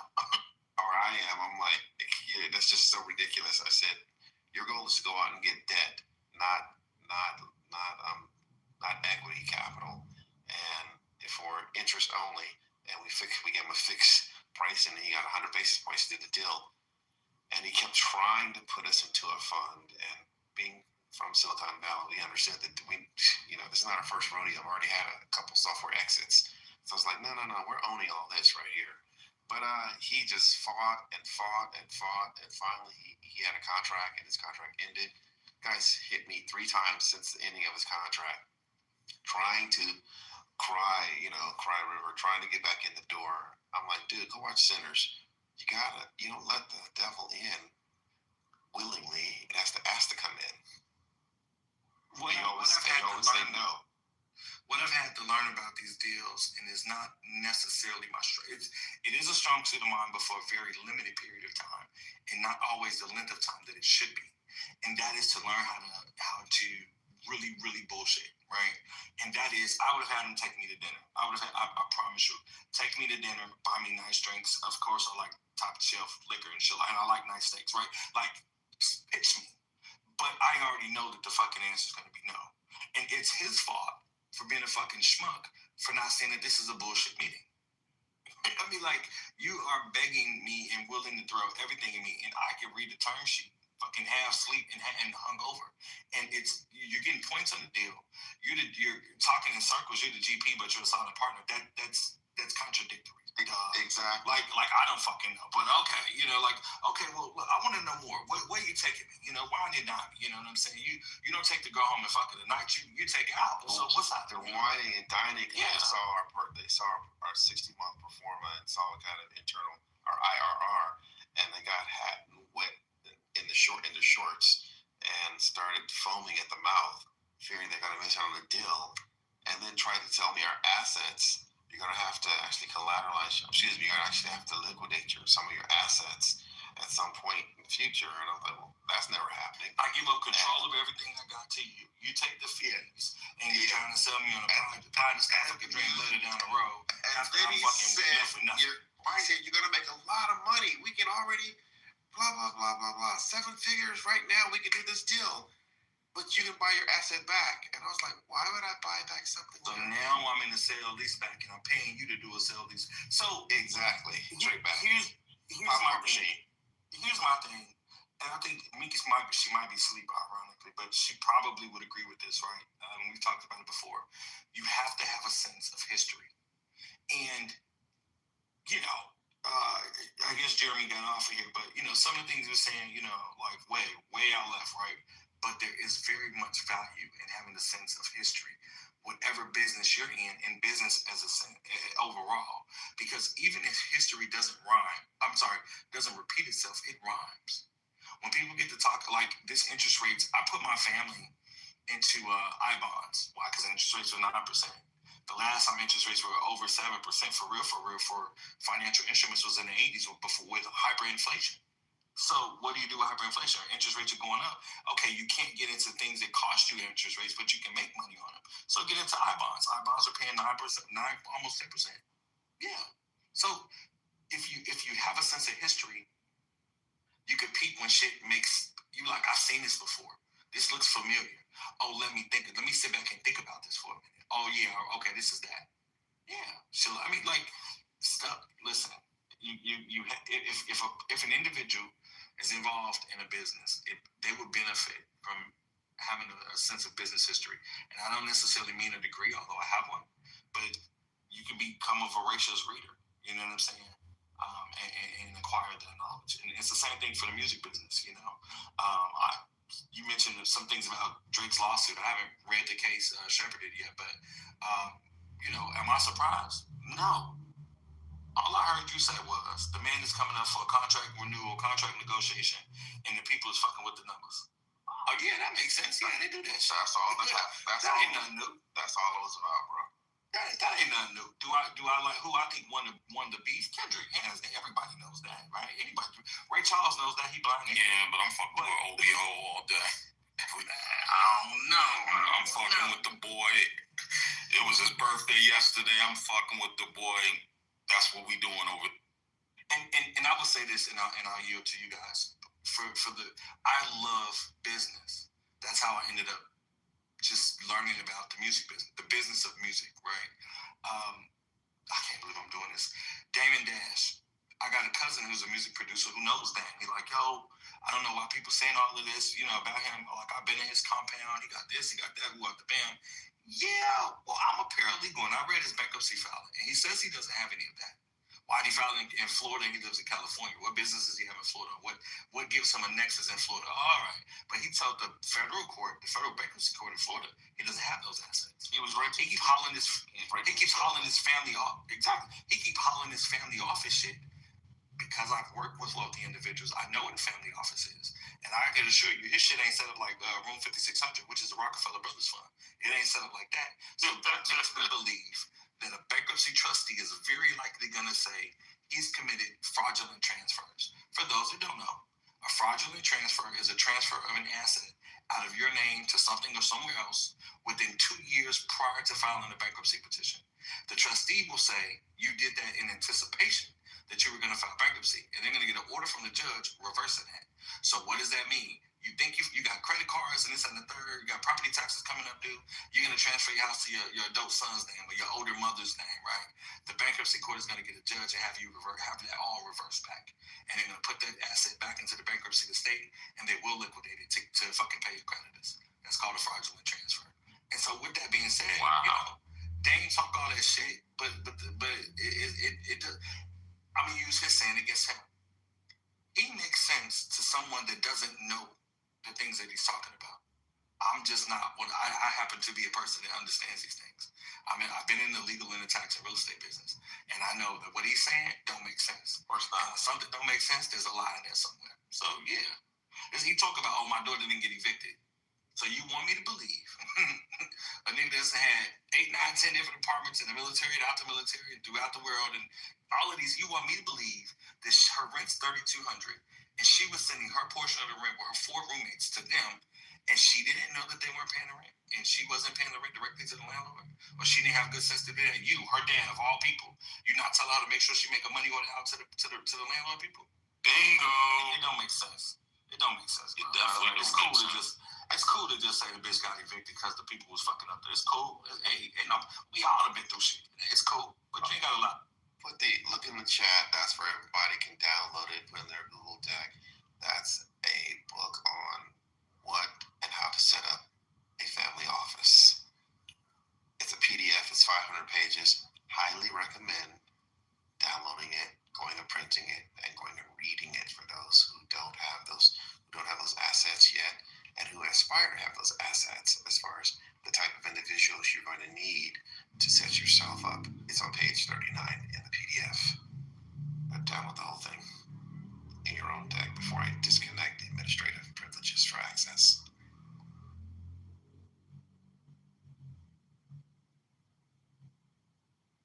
All right, giving them the game. Appreciate it.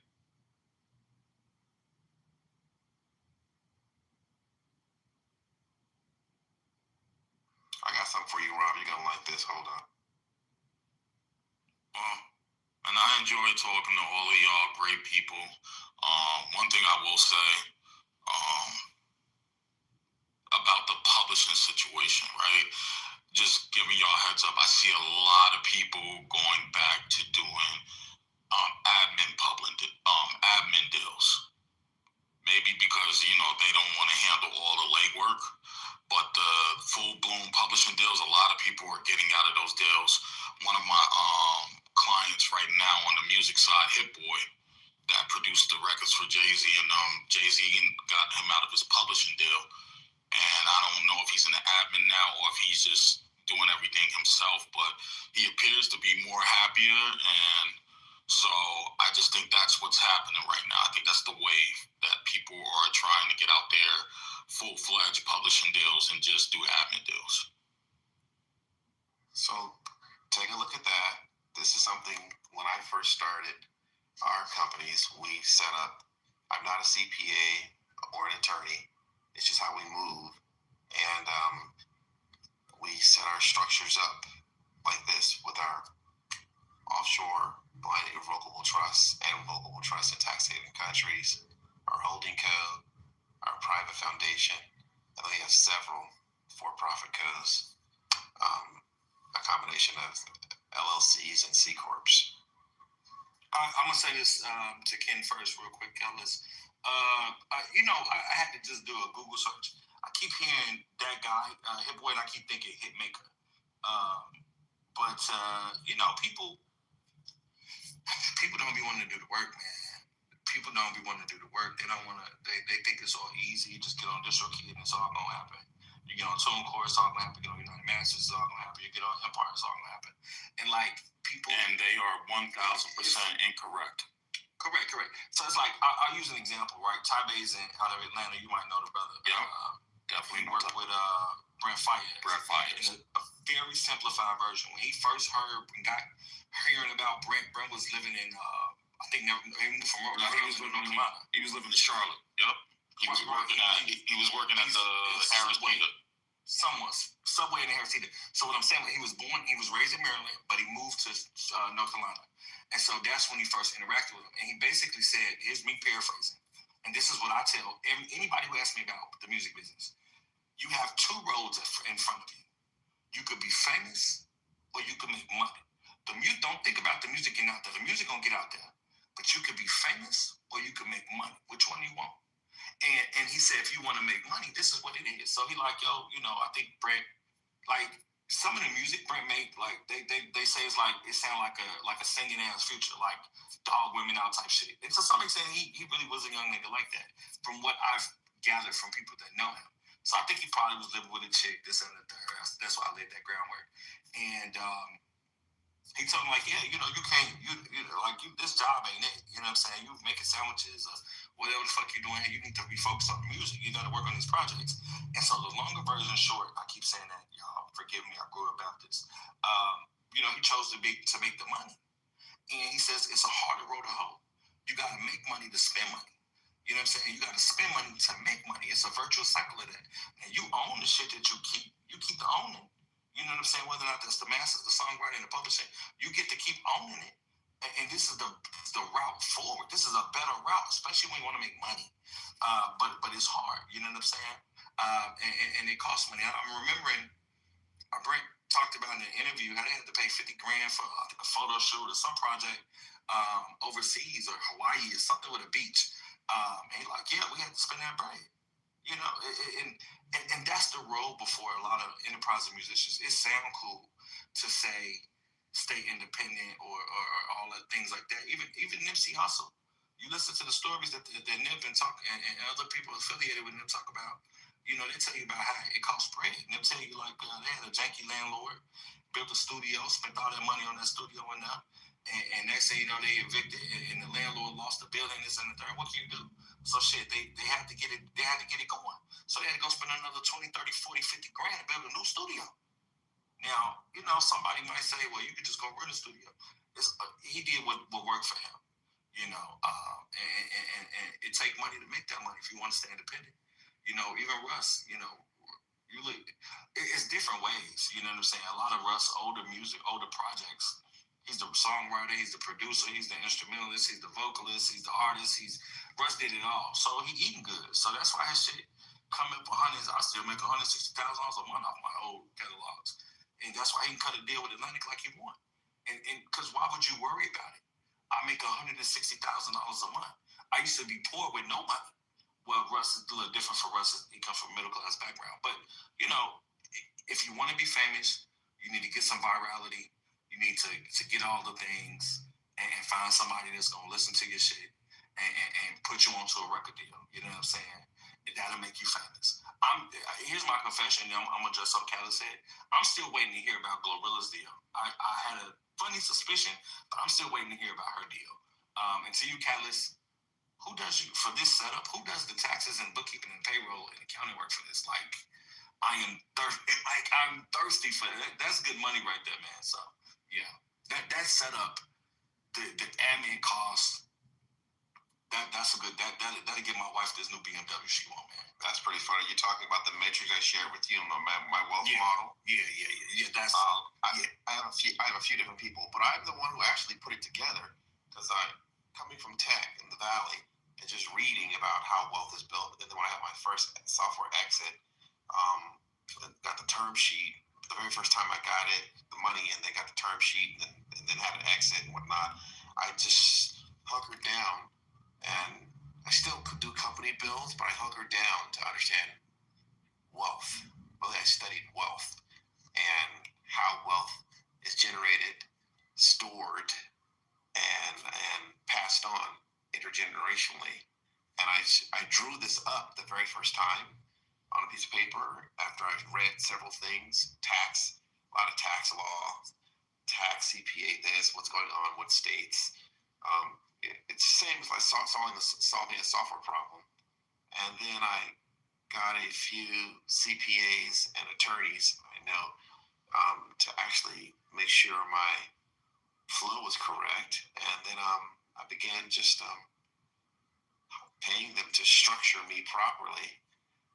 And then this document, the wealth one, is something I just, when I'm learning new things as far as other revenue verticals, I just put in there, and I find out how to do certain things and where to store capital or to store assets and move things around the planet.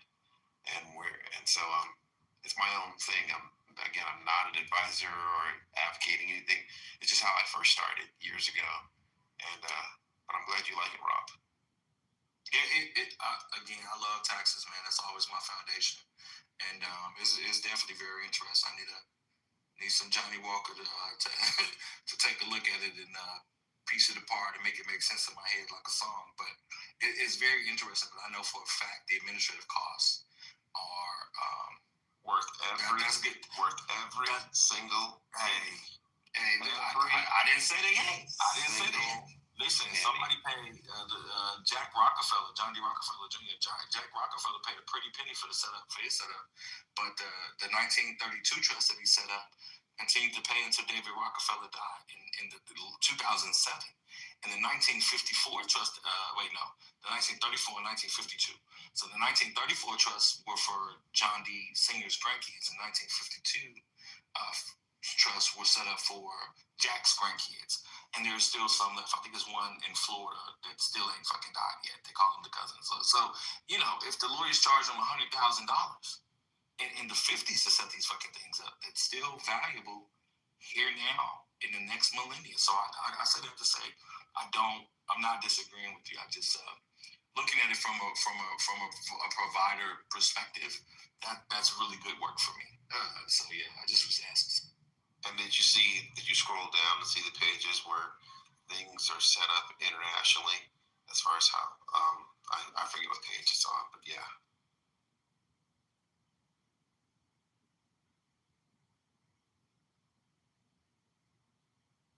Yeah. I'm sorry, I had to get back to that because I'm reading it now. And this man, listen, you on the something? I'll tell you that.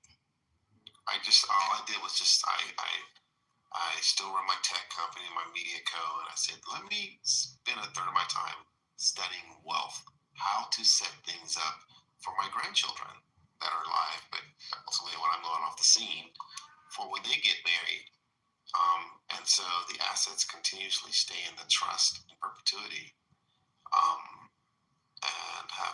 are accessible via the holding co visa with the administrators of the family office. We start with a single family office and multi-family office in different countries. But just forward legacy thinking and planning and making sure we control our own assets in perpetuity and license them.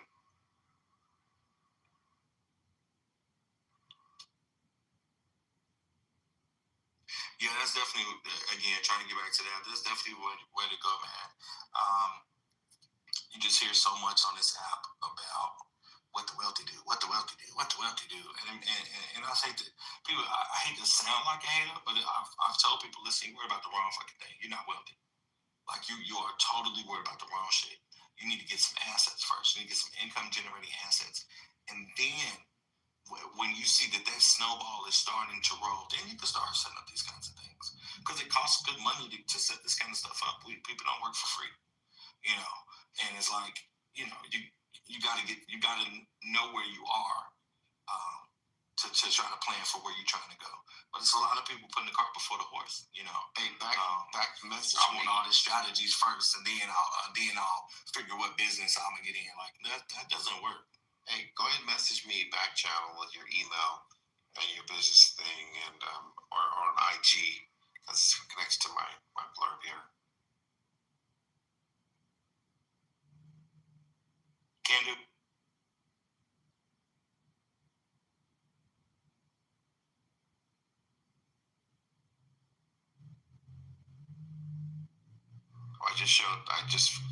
I heard about Tidra Mosley and how she and her sister set up their own situation, their own publishing co, and her sister goes out and gets that money, and so she'll get 100% on the publishing side and 100% on the writer side, so 200%, and still probably using Universal. I don't know if she has what kind of deal she has over there, if it's for an imprint situation, but yeah.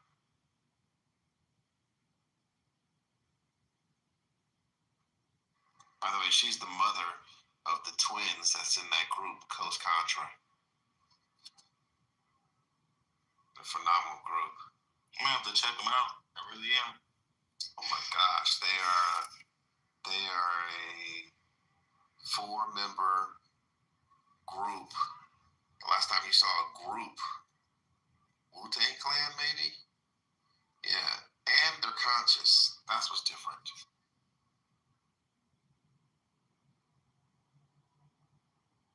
There's a question in the chat. Thanks, Dr. Jen. Again, there's a question in the chat about spendthrift trust for asset protection. What are your thoughts?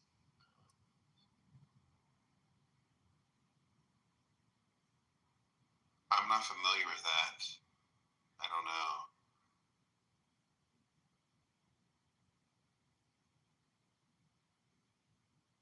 All right, try to get back to that. So, yeah, in my experience, there's for asset protection, there's different types of trust. Obviously, relegated or governed, I should say, by the trust agreement. So, you've got generation skipping trust, you've got grits, you've got slats, you've got, all kinds of stuff. So far as a spendthrift, let me back up. It doesn't mean that you can't have clauses in the trust agreement that address more than one thing. And so a spendthrift trust, in my experience, has usually been for asset protection, like if I've got a trust for my son, but I'm planning ahead for if he marries someone, I don't want them to get those assets. Least of all, if he marries a woman and then gets divorced, those assets are not part of the marital estate. She can't get any of it, right? So it makes sense as long as you make sure you guys set up structure properly. I know that is such a fucking cliche on this app and other social media platforms. So what I mean by that is very likely hiring an attorney to either prepare those documents or review them for you to make sure that it, lots of different points are covered, especially if there's something specific you're trying to do, right? Maybe it's not a child, maybe it's a grandchild. Maybe it's things of your own assets that you're trying to protect. And then there's, again, you have to keep in mind for that fraudulent transfer, that's not just applicable to, fraudulent transfer isn't just applicable to bankruptcy, but it is definitely applicable to the whole debt and credit space, if I could put it that way. So, if you're planning ahead with enough time frame, it definitely makes sense. It's going to always be an irrevocable trust. So, because revocable means the grantor or testator, but the person setting up the trust still owns it, still has control over it. But irrevocable means that that person doesn't. Depending on what state law governs trust. So there's different states that have different rules. I'll give you an example. Just look at Rupert Murdoch and his children and the trust that he has set up and what they're going through with succession. No pun intended, because the TV show Succession is largely based off the Murdochs, but in Nevada. And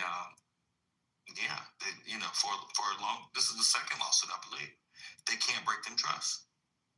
They can't. Some states have it where you can but you can change an irrevocable trust if you get the permission and approval of all beneficiaries. So it varies by state, but depending on what you trying to do, obviously you can hire a third party like a paralegal like myself or some service online or whatever the case may be, and have an attorney review it, or you can hire an attorney to prepare those documents and execute them for you regardless. So those are just my thoughts.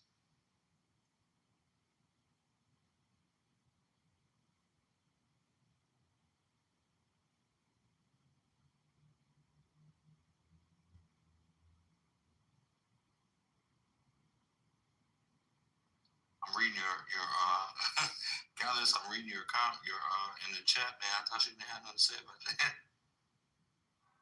Again, I'm not an attorney or a tax professional, so I suggest whatever I place in here to go check legally in the state of whatever you're in to see what you can do and where your entity is set up.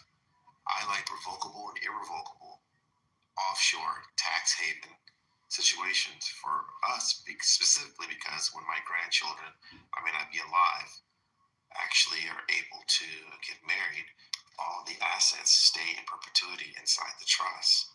And then and so in the event that one or someone gets divorced, the dissolution of that marriage, whatever assets, and they were getting probably a dividend, it's whatever spouse is leaving, they have no access, or the children, to take or empty the trust. AKA it's not part of the marital estate. Never. Like the cows always stay in the trust. And we license the milk, but they can't have the cow. And their milk is cut off. The man said he cut their water off. Okay, Lamar. No, I'm joking. Again, not an attorney. This is not legal advice. I'm not going to say you need to do your research. You need to go hire your own lawyer. But I will say this, Evan. Is it based on contract law? To an extent. A trust agreement is a contract. It's a type of contract, yes. But is it, I won't use the verbiage based on, because that implies or impresses upon me, look at something's history. And sometimes that's, okay, but what governs it? What law governs it? More times than not, states have their own trust law on the books already. So it's like based on that, on trust law, and not necessarily contract law, but it depends because the trust agreement is inherently a contract. There's an offer, there's acceptance, it has all the elements of a contract. It's a contract between the grantor and the trustee. And then depending on the nature, it's a contract between the trustee and the beneficiaries. So it is a contract, but what's it quote unquote based on? I would argue and say it's based on trust law, but it is also a contract. So it varies. You want to talk to them? Yeah, I knew when I switched from being an employee to an employer, I said, and get off the service merry-go-round of doing consulting, which is still fee-based. It's on the left side of the cash flow quadrant as a self-employed person, but creating a system of human beings and automated systems that generate profit, I needed to create assets that were cash revenue generating assets. And as we began creating those entities, I said, all right, it's time to live radically frugal, don't really pay ourselves a salary because that's income, and still a little consulting thing here and there, time to time. But as far as the assets that generate, do not, under any circumstance, take income from that at all. Just store things properly. And that's kind of where my matrix came from.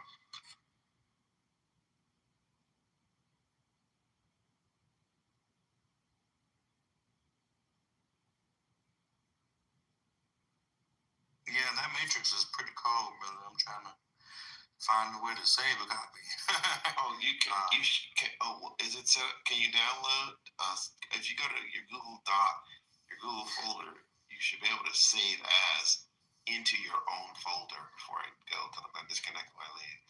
Yeah, that's the thing. I'm not on. I don't have Google Docs.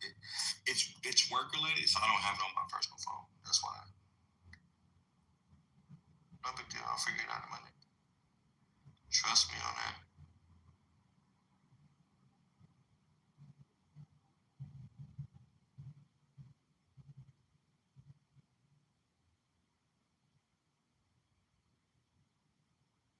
Yeah, just a quick.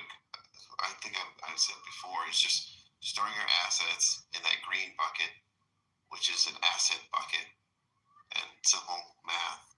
An asset is something that pays you. So whether it's your IP or your real estate deeds, just put in that asset bucket. And depending on where you're gonna have your trust, what country you're gonna have your trust in, and then a holding co in Wyoming. I like Wyoming because it's very private. And it is. I'm a commercial registered agent in Wyoming. It is quite private. It's a beautiful thing. And then a private foundation. You go look at the Rockefeller or the Ford Foundation, how that's set up, and to get an understanding of 95% of their assets stay inside the not-profit, and they're only responsible for dispensing 5%, and it's a not-for-profit. And then all the for-profit codes in the red buckets, we got a bunch of them. Whatever states in the United States or wherever it needs to go, if it's TV, if it's music, if it's software, depending on, what's the best bang for the buck of that state. And when a customer places at the border or the Red Bucket Company has a concept for that for a customer. It pays a licensing fee to the trust. The trust releases the asset temporarily via the holding co, and the holding co then goes into that marketing commercialization bucket to generate revenue. And as revenue is paid, the accounts receivables come in to the not-for-profit. The not-for-profit entity pays the expenses of the actual company entity, and then pays, if it borrows money, it pays back the lender their whatever we negotiated 0 to 10% interest, and the revenue, the money stays in the nonprofit, and the nonprofit begins to purchase assets, land assets, physical assets, and then ultimately transfers and then uses those land assets in whatever capacity it's for, and then transfers ownership back to the trust. And on the right side, when the commercial assets, another entity wants to pay a royalty fee, the royalty is paid in whatever state it is, the proper taxes are paid, and then all the revenue that's generated from that asset, royalty, flows back to the trust. This is how we own the cow and license the milk in perpetuity. That makes sense.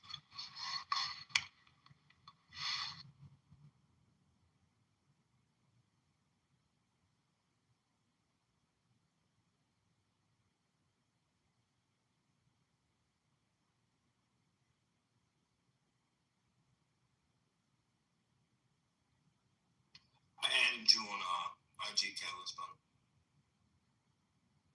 Yeah, I saw that. I'll hit you back. I'm out. Have a good evening.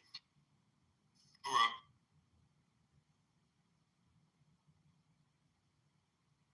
Haitian Sensation, are you there?